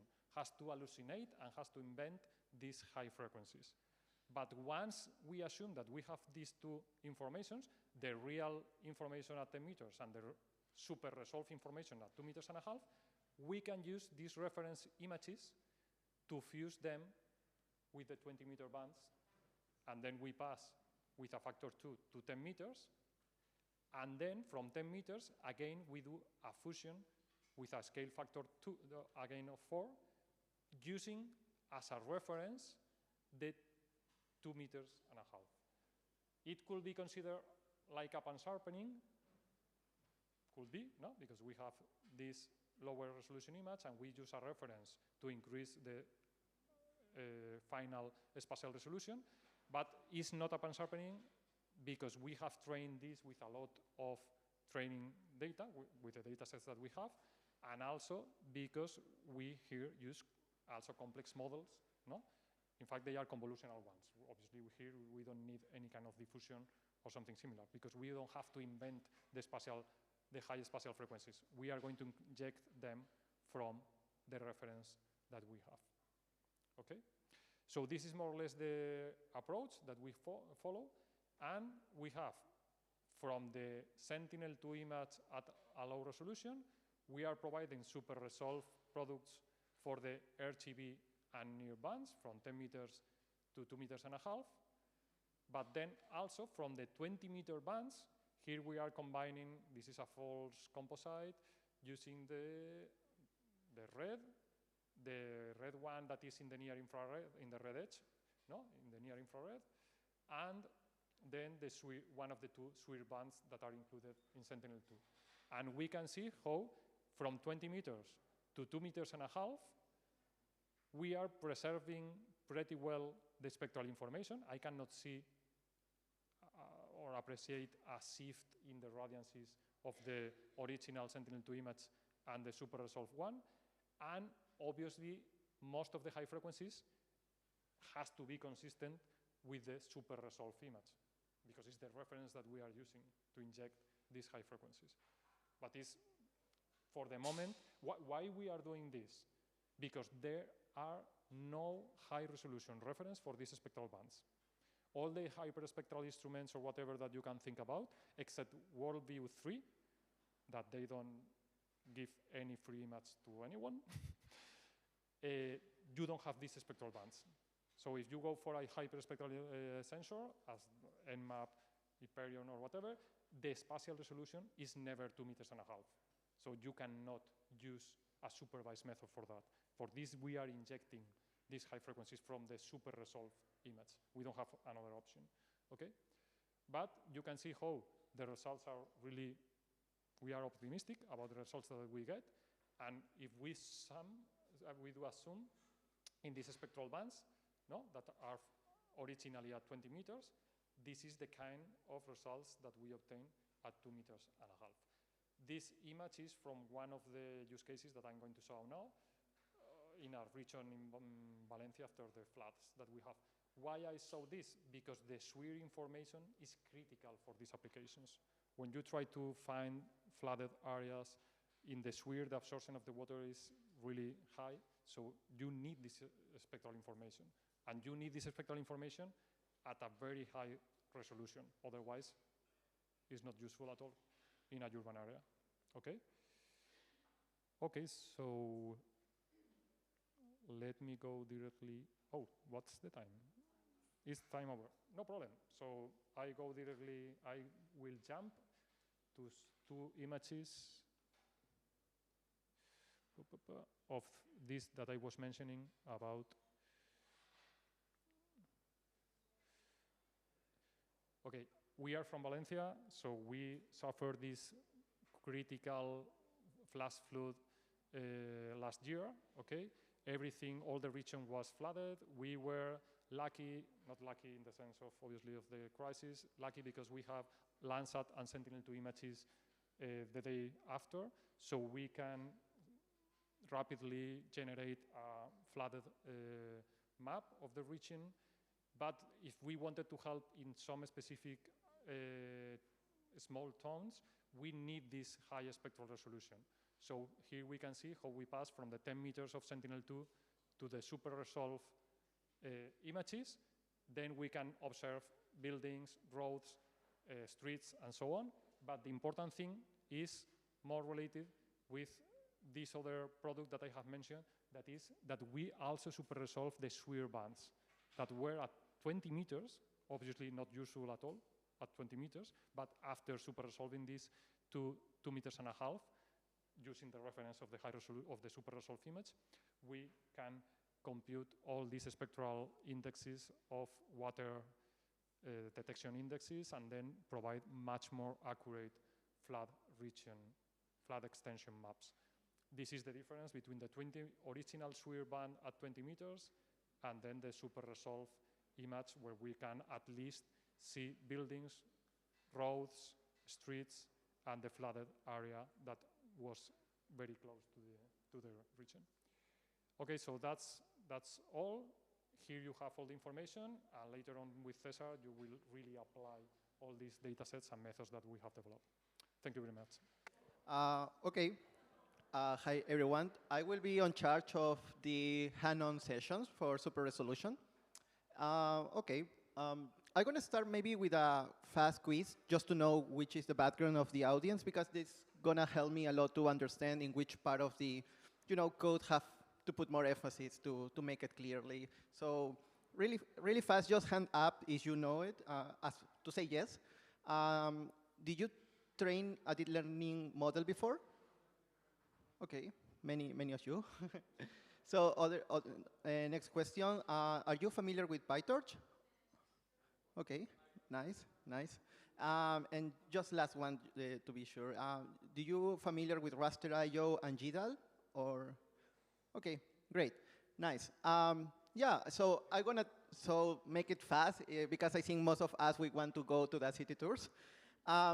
The materials of all these presentations and also the PDF of Professor Luis Gomez is in this link. If you go there, you will find this. And this is a GitHub repository. And we prepare some collab with reproducible examples. So The goal of my presentation is like you run these super resolution models on any place of the earth that you want, to run the model. So, okay, I'm gonna start with the training part. How to train these deep learning models. Probably I'm gonna do it fast, like many of you, kind of the half of the audience know how to train a model, but for the other part, I will just show you a template about how you can train a model. Okay, if you go, maybe if you don't see it, you go to the tutorial content, and if you click here, it will just click in tutorial number 1, and it will move you to the first tutorial in Colab. What is Colab? Colab is just a virtual machine that Google offers for free. It's a kind of a small computer. It only has one CPU with 2 cores, and also provide you some, basic support for GPU, just 1 GPU. So, okay, the first thing that we are gonna do is install raster.io with this library called Taco Reader. That this is, maybe just to explain it really fast, we have been working a lot to make ear observation dataset more easy to use. I think this is probably you heard this term called AI ready. It have like a busy word, but it have a lot of sense. The idea is try to make as easy as possible to the users, all of us, get access to this data. Because sometimes it's very painful, right? If you want to start training a model, you have to download the entire data set, and these data sets usually are very massive, like many terabytes sometimes. And the idea with this new format that we are working with, we have a lot of friends. We are working with Asterisk, Development Seed. We have some friends from University of Munich. But the idea is this, it's like, okay, there are many data sets in ear observations. Most of them are in different formats. So we are trying to make, a standard, like guidelines that data developers can follow in order to put the data in a way that is easy to use. And you will see a bit about, this is the first prototype that we create about this standard. And I'm gonna, in this tutorial, you more or less gonna understand how to use it. If you are interested in also in how to make a standard for ear observation, we are always looking for new friends to try to solve this problem. Okay, perfect. Once you install the libraries, okay, the next step is to get access to the data. We are going to use Send2Naive, that is the data set that Professor Gomez showed you, that we put a lot of emphasis to create a low resolution, high resolution in a very, harmonized way, because, yeah, not to repeat again, but what is the input, right? Because in deep learning, we have input, and target, usually, not in all the tasks, but usually you have that. What is the input? The low resolution. Which is the low resolution? Sentinel-2. The high resolution is naive, but it's not the normal naive. We harmonize, right? We harmonize naive with the Sentinel-2 histogram. And you can access to this data just with this line of code. And it's really fast. You have to consider that this data set is like 300 gigabytes, maybe a bit more. Yeah, I need to use this. Okay. If you never use Colab, if you just want to run, for instance, this word, you just have to highlight and then Control-Shift-Enter, and this is what is going to appear. So yeah, it's fast because we are not, calling all the data. We are just calling the metadata, and we are exposing this metadata as basically a data frame, right? Okay. Before that, when you train a model, you have 3 steps, right? That I will say that more than the 90% of the training process have three steps. The first one is the data loader, right? You have to create a data loader. This is what we use to feed deep learning models, right? The second step is to define the model that you want to train, okay? And the final one is the trainer. In the trainer, you basically have all the tricks, because, deep learning, we usually, when we start training, we define a lot of tricks that we train with mixed precision. We use different kinds of acceleration. Sometimes we use 1 GPU, 2 GPUs, and so on. So yeah, I think most of the training process can be easily defined in these three independent steps.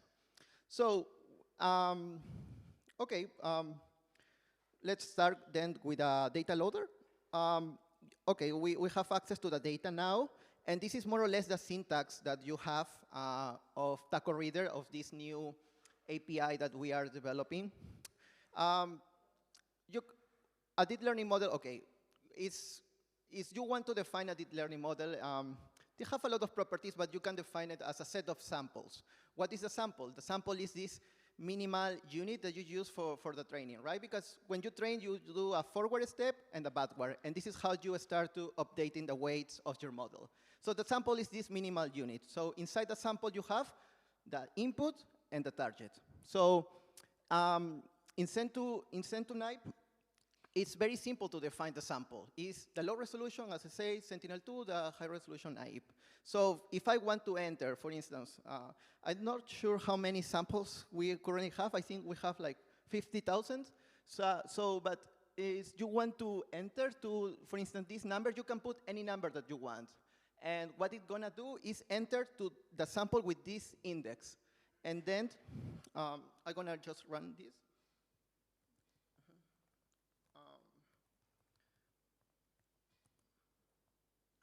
Yeah, and this is what you are gonna find, because as I say, this is, if you just run this, these highlight lines, you are gonna get access to the sample, and again, you are gonna represent all this information as a data frame.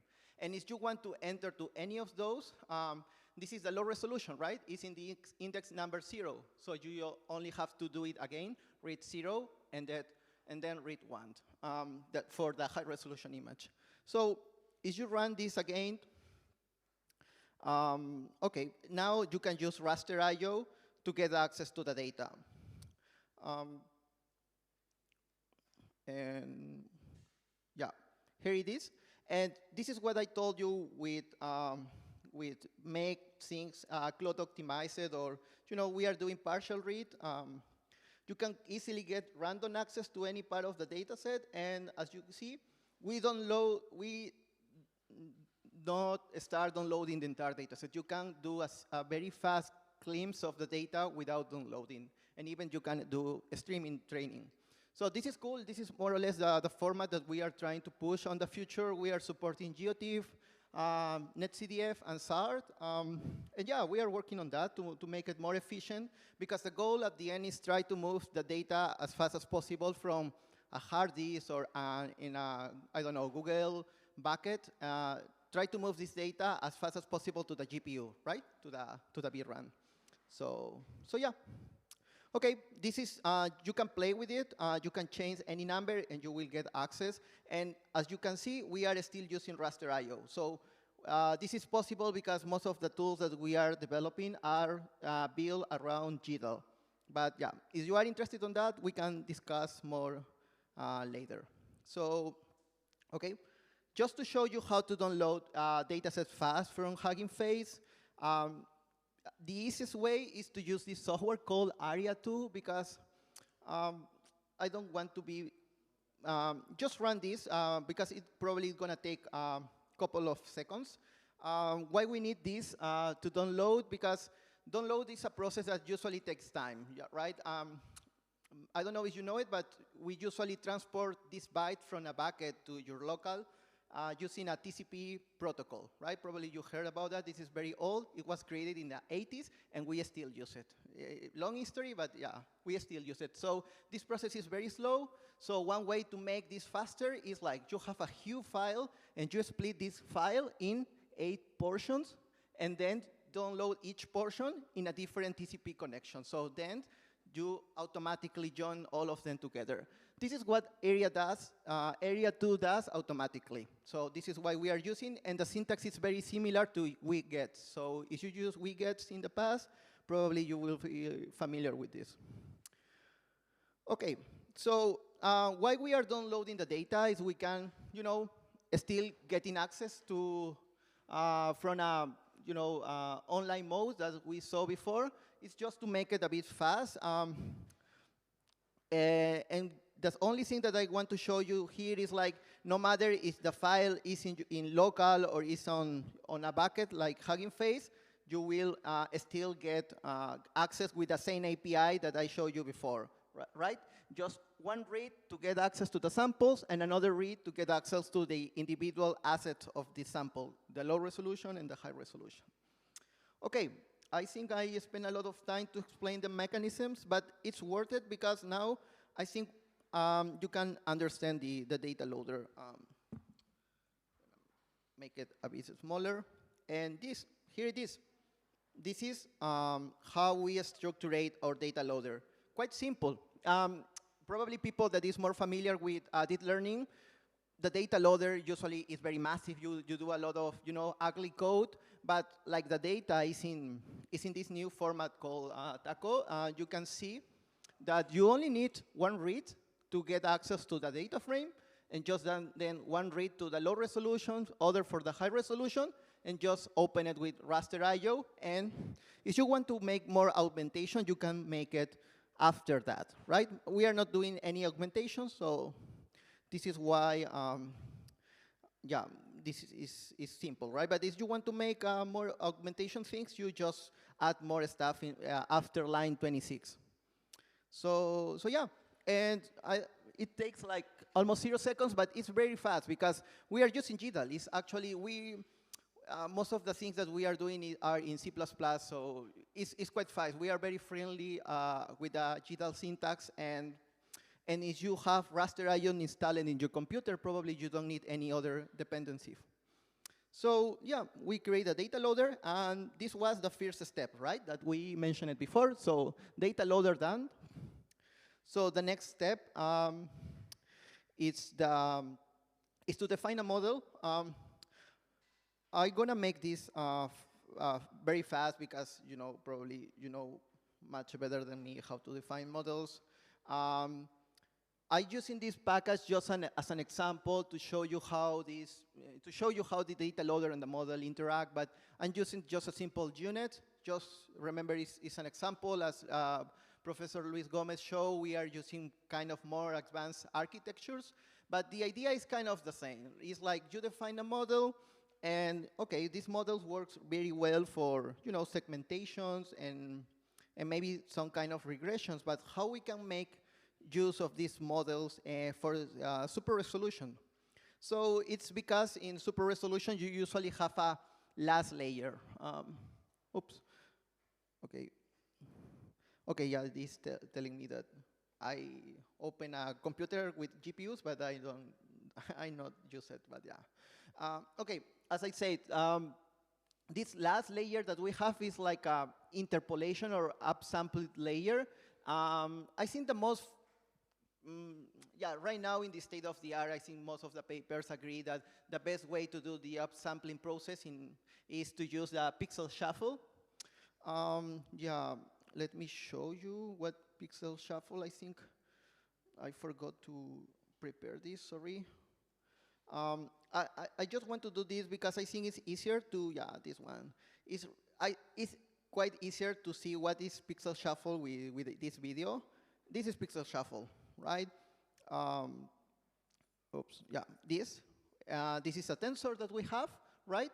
Let's say that this is 1x super resolution, 10 meters. And what pixel shuffle does is change some of this pixel from the channel domain into the spatial domain, right? And how we can do this? There are many ways, but I think the easiest one is to use ANOPS. Is this line that you can see here. Make it bigger. Okay. So in ANOPS, basically you have your initial tensor have 4 dimensions, right? These 2 initial ones are the spatial domain, the channel one, and the batch size, right? So we are gonna get the channels, and we are gonna split the channels in 3 components: C, R1, and R2. And then I'm gonna combine the R1 to the H and the height and in the width with the R2.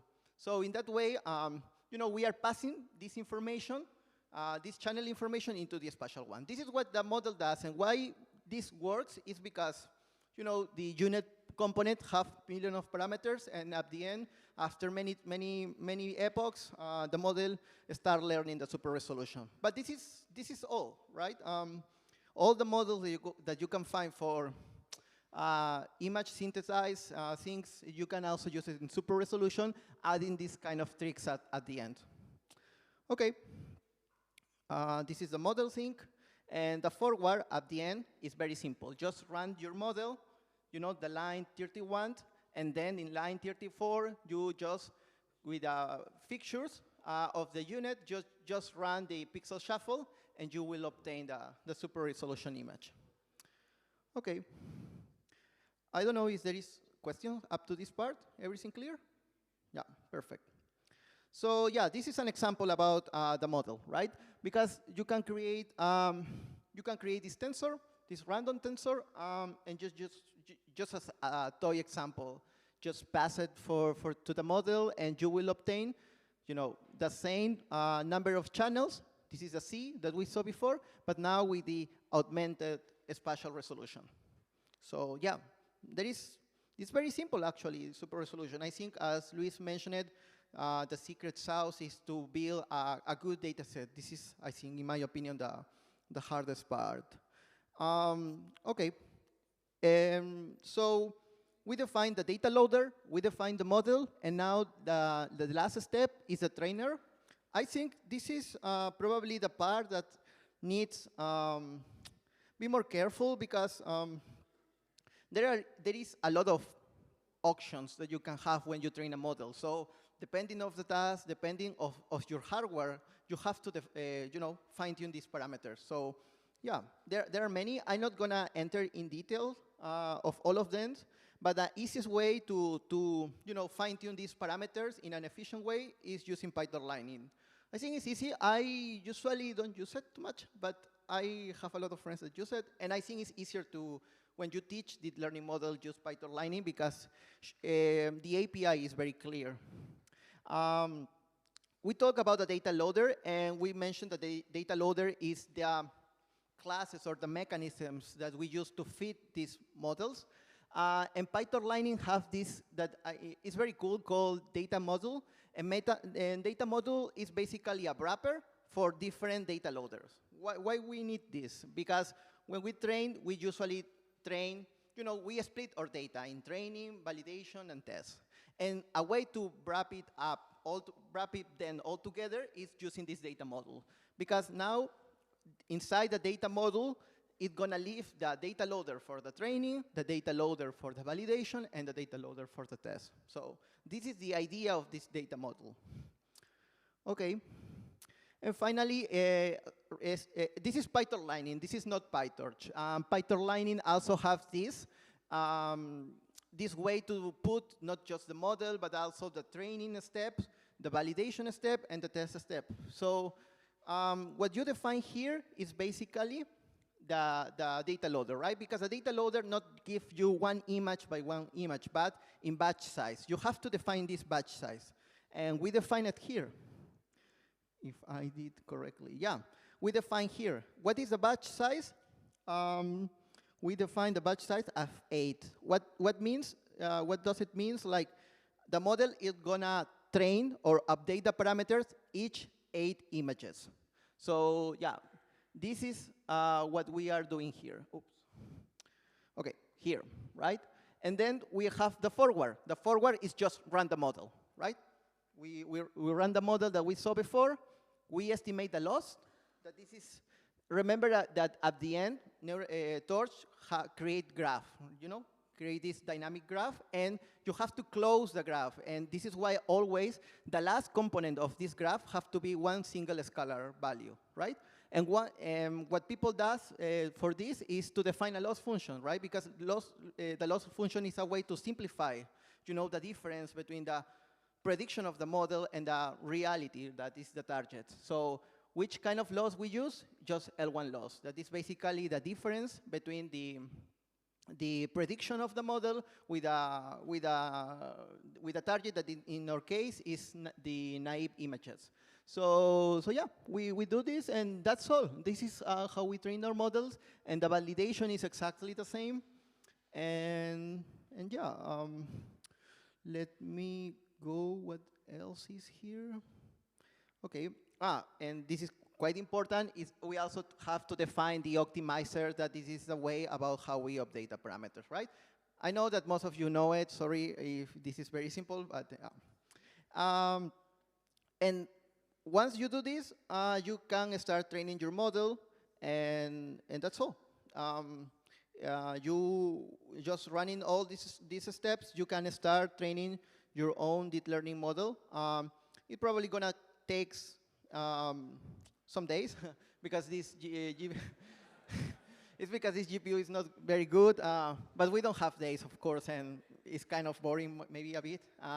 But yeah, if you are interested on this and you want to prototypes, with new architectures, I think this is a nice template. And as you notice, you can easily access to the data. And we are training with data that is online, so this is also very cool. You don't have to think, oh, where am I going to put my data? It's so big, I need more hard disks. It doesn't matter anymore. I think with this standard that we are trying to push to the community, we are going to try to solve most of these problems. So I'm going to stop it here, and I'm going to pass to the second tutorial. I think it's more interested because in this one, we are going to try to run this super resolution for any part of the world that you like. If you are I'm from Peru. I usually make a lot of tests in my country. But yeah, if you have a kind of a special place, you can run the super resolution that we saw in the theoretical part. So is it okay? There is some questions about the training part. Oh, it's very hot. Okay. Okay. Yeah, inference. Okay, inference is it's a bit easier because the model is trained, so you only have to pick the model and start, run it in the place or in the images that you want. As Luis mentioned it, we develop models not for past that, because this is, I have to start with that. This is for Sentinel, just for Sentinel-2, right? And Sentinel-2 have bands at different resolutions, right? Sentinel-2 have 10 meters, 20 meters, and 60 meters bands. So these models and this framework that I'm going to show you is for the 10 meters and the 20 meters band, because the 60 meters are more like atmospheric bands. So yeah, it maybe doesn't have too much sense to make the super resolution of them. So yeah, this is what we are going to show you. You have to install these libraries that we create. The send to SR, yeah. Yeah, I need to close the other one. Yeah. Terminate other sessions. Okay. Yeah, now you're gonna let me install it. Yeah. So send to SR is the library that we create with all the tricks, all the models, all the code that we develop in the super resolution project. And the ML stack is a wrapper for a nice standard that the community developed. I don't know how many of you heard about STAC, Spatial Asset Temporal Catalog. You heard a bit about it? Yeah, great. Maybe I'm going to show you. Yeah, this one. What is the problem right now because this is a big problem in my perspective. A lot of people, a lot of groups around the world create great models, but it's always hard to use them, right? Imagine that you want to do super resolution, and you just want to make the inference in the Sentinel-2. So the first thing that you have to do is spend probably a couple of days trying to understand the logic, how this guy put the models and all these kind of things, because there is no standards, again, for these kind of things. And this standard that the guys from Wear Robots, is an American company, create. I think they has been working on this more than 1 year. It's very good. There are other options, but from my perspective, this is one of the best one that you can find. So we use this standard. I'm not gonna worried about all the details because it's a lot of metadata, and yeah, I think these kind of things nobody likes.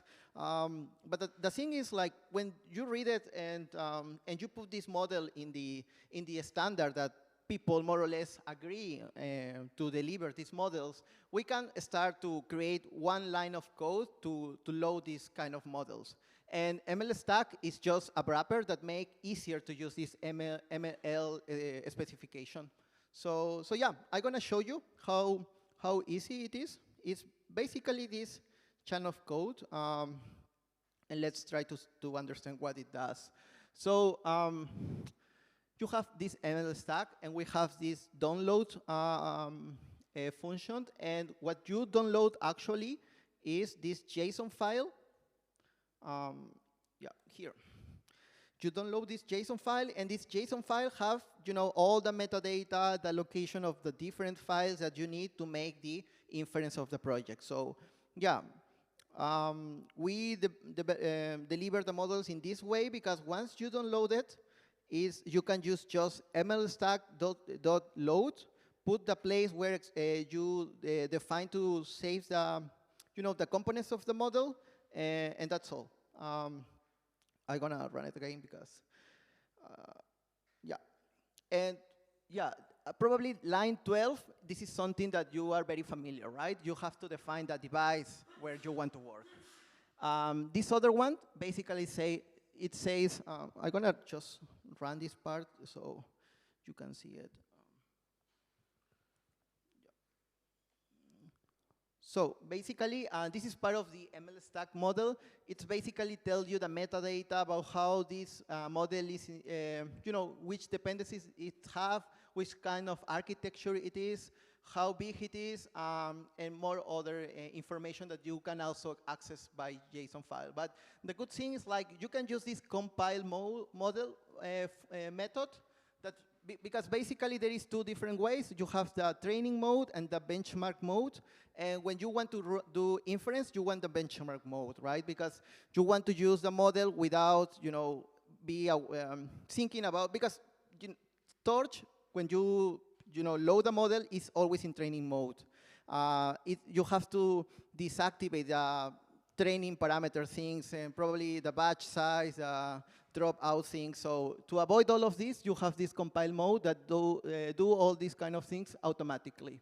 So yeah, this is what it does, and that's all. Now you can use the model to start making inference in any place of the Earth. We are going to download Sentinel-2 images using the Microsoft Planetary Computer. That is also an stack catalog with all Sentinel-2 images. And we are going to use this Kubo library that was created for guys from the University of Leipzig.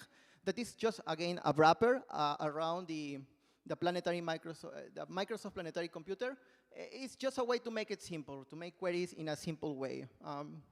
If you want more information about this Kubo library, you can enter to the website.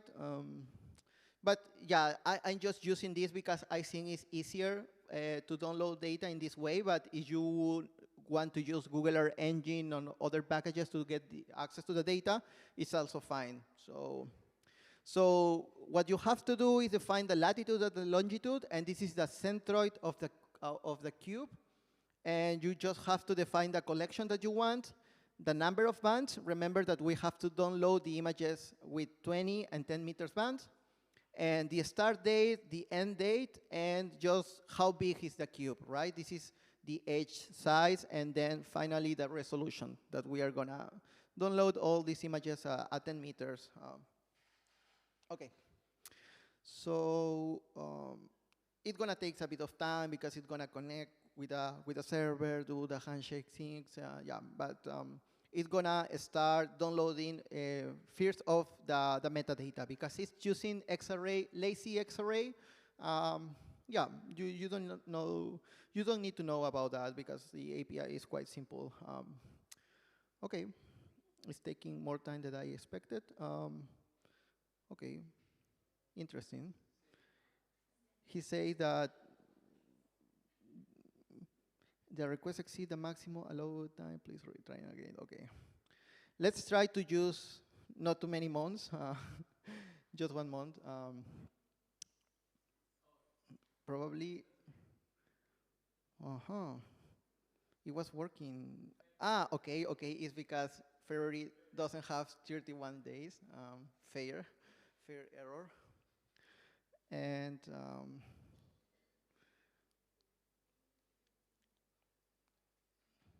yeah, probably it's a problem with the server because it was working on the morning.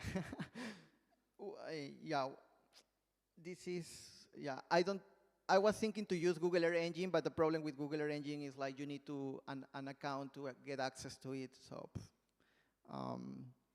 okay, yeah.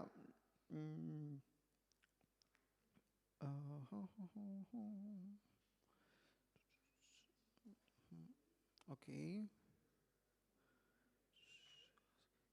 Yeah, these kind of errors are from the server. 100% sure.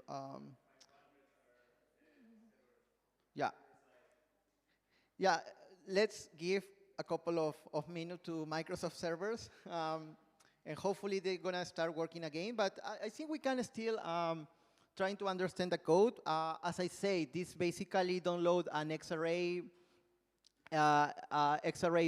object, and yeah, like you define, as you know this here, but you define a time range, right? The start date and the end date. And what Kubo is gonna try to do is download all the images in this range. Okay, so just pick up any image in this range that you want. And again, you only have to pass from XArray to NumPy, right? And in the XArray syntax to do this, it's just basically this line of code, right? Because remember that this is a lazy XArray object, so you have to request the data with compute and then to NumPy, and you will get the data in NumPy, and you have to divide by 10,000 because this is how ISA delivers Sentinel-2 images, right? ISA delivered the images in integer uint16. So to pass to float and get the real reflectant values, you have to divide it by 10,000.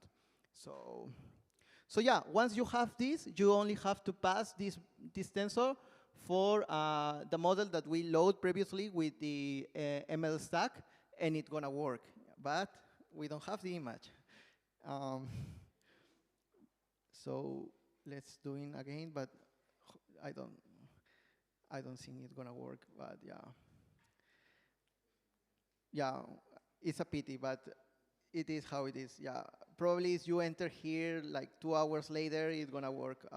But yeah, there is nothing that I can do.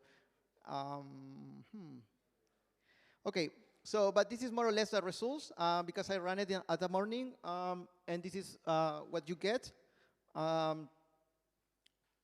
Okay, I'm gonna decrease the zoom a bit. Okay, here it is. So there is 3 models that we trained during the project. The first one was this Cen2SR, that is basically a Mamba architecture.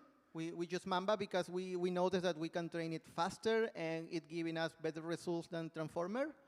The one that we are trying to run right now is this Cen2SR Lite. That this is a model that has been created to make faster, right? We can make with just a simple GPU, we can get like 60 frames per second, so it's quite fast, and it doesn't consume too much memory, and this is the one that we are trying to run. And finally, we have the diffusion model that Luis also explained it before, and the name is OpenSR model, and all of them are in this ML stack standard. So if you want to get access to the others, you only have to chain this JSON for the right location of the JSON of the other models. And we are not using the other ones because they are quite massive. The other ones have more than 30 million of parameters, so it's impossible to run it in Colab, unfortunately. Okay. So if this doesn't work, we can pass to the other tutorial because yeah, the other we don't need from the Microsoft Planetary Computer, but it's fine. yeah, just to finish this part, something that was very helpful, we saw that super resolution can help is in the last flood that happened in Valencia. It was 1 year ago, and basically there were some extreme events for rainfall, and this, the consequence of that was a lot of flooded areas around Valencia. So we easily, because we have to do the analysis almost on real time, so we were able to get the super resolved images of Sentinel-2 very fast. And this is actually the code that we use for that, the one that you can see here. Basically, we download the image after and before the flood. We run the super resolution models in all of them, and we did the just a simple water detection threshold because we saw that this was enough for our purposes. And yeah, you can easily get a boost, an increase on accuracy in your analysis, almost with, just, this is kind of a pre-processing. You can see it in that way, right? And it can also work for other tasks. This is something that we also prove in a paper that we recently submit, and it's almost accepted in remote sensing of environments, that we can, use this super resolution process as pre-processing for different tasks like methane detection, flux detection. We also tried in wildfires, and in all the cases you obtain a boost of performance. And this is basically because, as Luis mentioned it, we put a lot of emphasis to make that the super resolution process doesn't change the spectral profiles. So yeah. Okay, I'm gonna just run it one more time but it's not. I'm gonna pass to the last. Yeah, no. Okay, this kind of thing happens. I'm gonna show really fast. I don't know how much time do I have. 10 minutes maybe. 15 minutes. Okay, perfect. So just to finish with this other tutorial, I'm gonna talk you more about OpenSR test, because in deep learning, usually it's very hard to say which model is better than the others. It's hard because all of the papers say that they are the best. And so there was a Suredos workshop in ISA in Frascati, and I think we put agree in many things, and we start to think about how we can do this benchmark processing in a fair way. And OpenSR test is not the solution, but is, I think, the first block to make a fair comparison between different super resolution models. It's a paper that also we published, and we take care about a lot of different things that people usually, when you do super resolution, you want, for me at least, my personal perspective is like, you do a super resolution process, but let's say from 10 meters to 2.5 meters.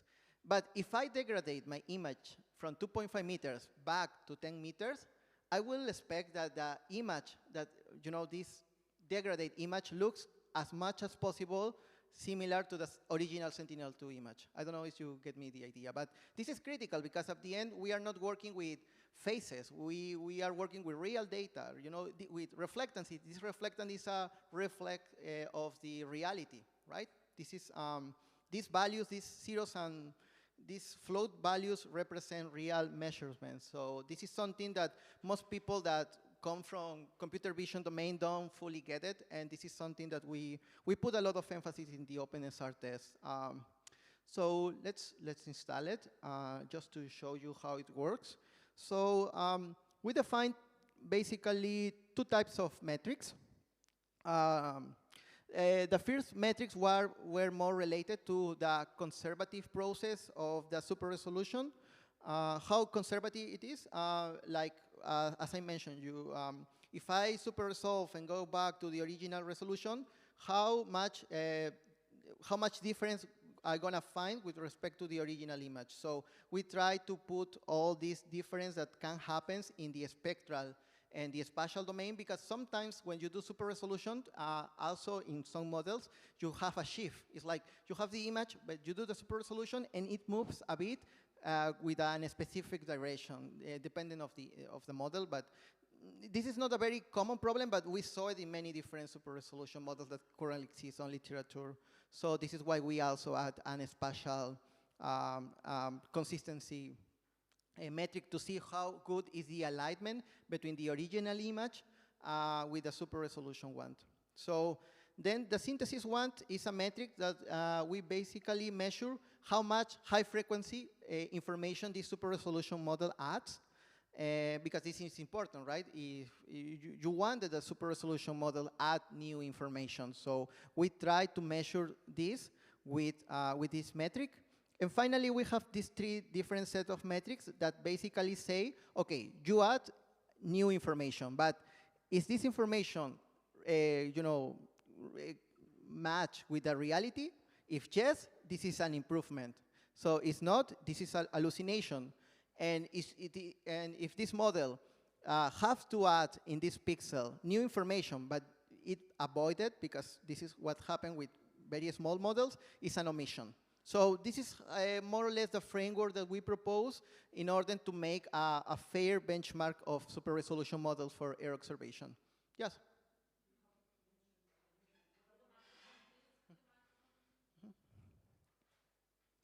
I'm gonna try again if we can download this one.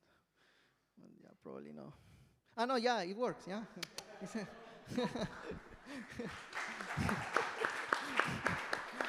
Yeah, I never live.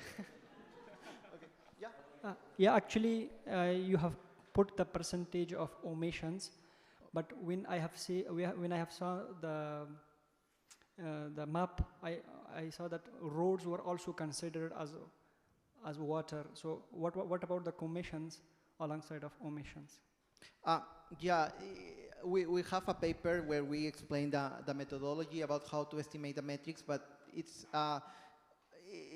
basically a comparison. It's a triplet comparison because you have to compare three things: the low resolution, the super resolution, and the target data. It's because in a benchmark data set, you have the low resolution and the high resolution, right, for the exactly same moment, because this is what we try to do in OpenSR tests. This is a very, very small data set, less than 200 images, but these images are very, very accurate. So the alignment is super good. So we are very confident that the low resolution and the high resolution are very, this is what you will expect if you will have two sensors at the same time taking this image, right? And we use this to estimate the metrics, but also we consider the super resolution. It's like we are estimating metrics considering these three different elements. So we are not going to have enough time, but I will be happy to discuss more how it works, because yeah, it's a lot of different components, but we have a paper where we explain the methodology in detail. So yeah. Okay, yeah, just to finish the tutorial number 2. Okay, now probably if you run it, it's gonna work, or maybe it's not working again. Yeah, but I don't know if someone is running this. Can you confirm that it's working now? Yeah, it's working on my side. So yeah, let's try to maybe because also in the presentation of Professor Luis, we don't have time to explain in detail the OpenSR test. Let's try to finish with this. Let's make a simple example. I can help you with that. Let's try to use Kubo and also the Cent2SR package to run the super resolution process in any part of the world. I'm going to do it in my computer maybe, and we can do it together to show you how to make this super resolution in any place. Just think on a set of coordinates. Like, I don't know, I heard that some people is from Colombia, others from Afghanistan, and so on. So just think on a couple of coordinates that you have in mind and try to run the super resolution for this place, and we can compare the results and discuss about maybe for some places it's not gonna work, because remember that we train most of these models using in USA, basically because we have high resolution images in USA and not in other places. So, okay, if I will have to run, yeah, I'm gonna do it, I'm gonna open Google Earth, and, okay.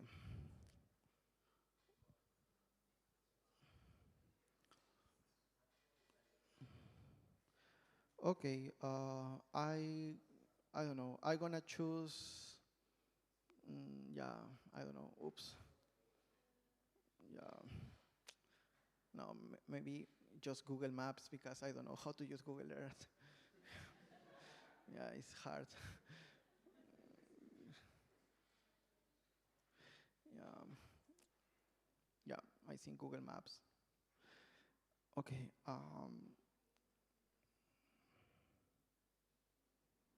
yeah, I'm gonna choose one city where I spent most of my childhoods, maybe, or maybe in Benevento, because we are in Benevento, no?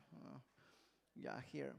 So you just click any part of the place that you want, and as you can see, the coordinates, you know, the latitude and longitude is here.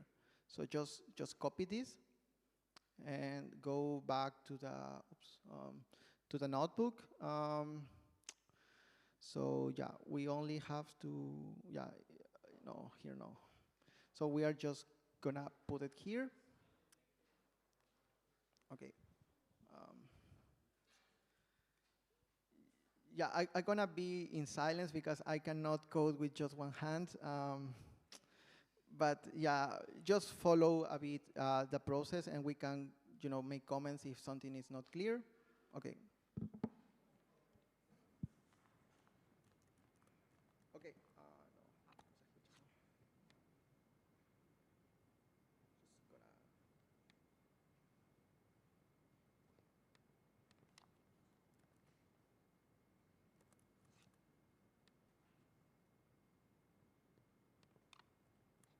Okay, yeah, the first things that you have to do is define your place, the start date and the end date. You know, we are gonna try to bring, you know, retrieve some different Sentinel-2 images.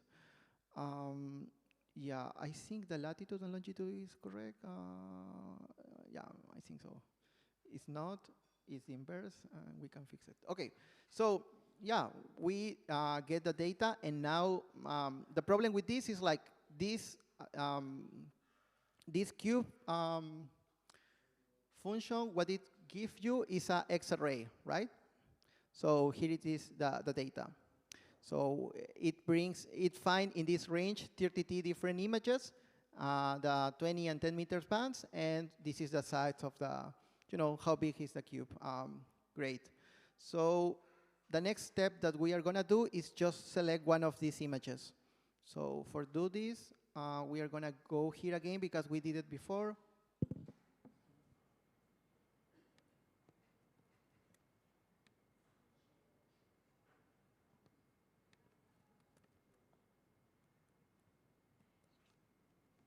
So yeah, again, you know, just put the, select the image. There are 33 different images. We just select the first one, and now we have the super resolution results. So the next step that we are gonna do is just do the visualization process. So just copy the same code because yeah, it's actually the same. So in theory, it should appear the super resolution for Benevento, but it appeared the same image that before, so we did something wrong. Okay, it's because the super resolution have the name Super X, and here is HR. So we are gonna change this.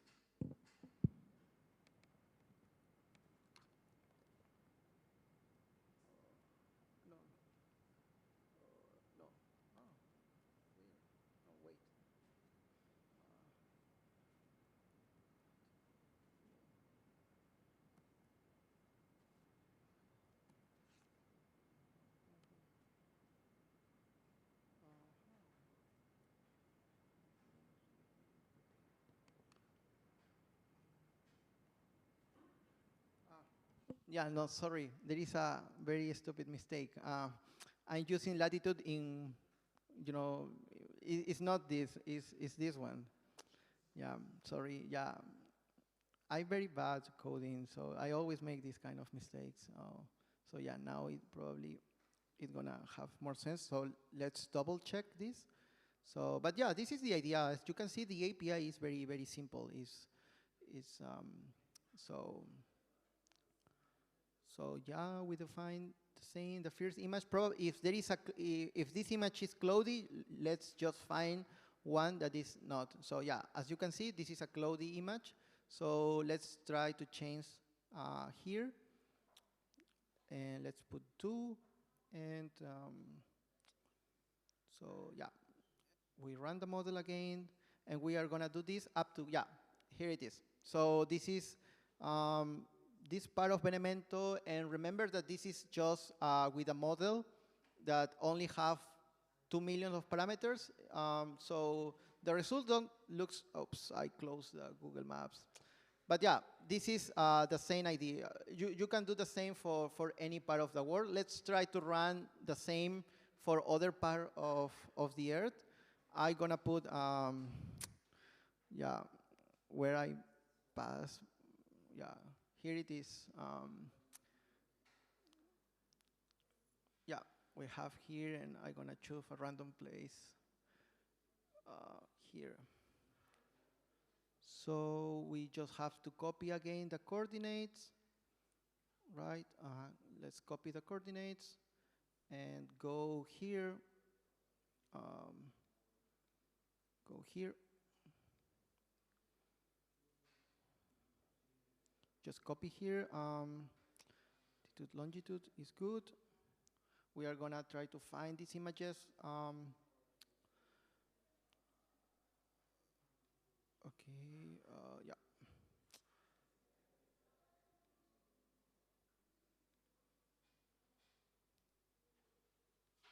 Okay, it looks like the sea. Latitude, longitude, I think it's okay. 7. No. No. Is inverse? Latitude here, no, I think there is a mistake here. Yeah, I forgot the minus. Yeah, it was weird because, yeah, it's minus. Yeah. So, okay. Then we have to run this. And here it is. Okay, this is more or less the results. I think good look. Looks good, very good. Yeah, that's my point. It's like, imagine that you're working with Sentinel-2 images. You can use this as a pre-processing, right? You are doing flood detections. Run the super resolution before that and do the same analysis as you do always. As you see, it's very good. It's not because I trained this, but as you can see, it's clearly very good in maintaining the spectral profile. So if you train a fluke detection model with Sentinel-2 and then you want to make an inference, but using the super resolved images, it's possible. So just try it, and yeah, let us know how it works. Yeah, I think that's all. The tutorial number 3 is, you are interested, just let me know and we can discuss it during, for other days or maybe later. And I don't know if you have any question. If not, that's all. Yeah, thank you.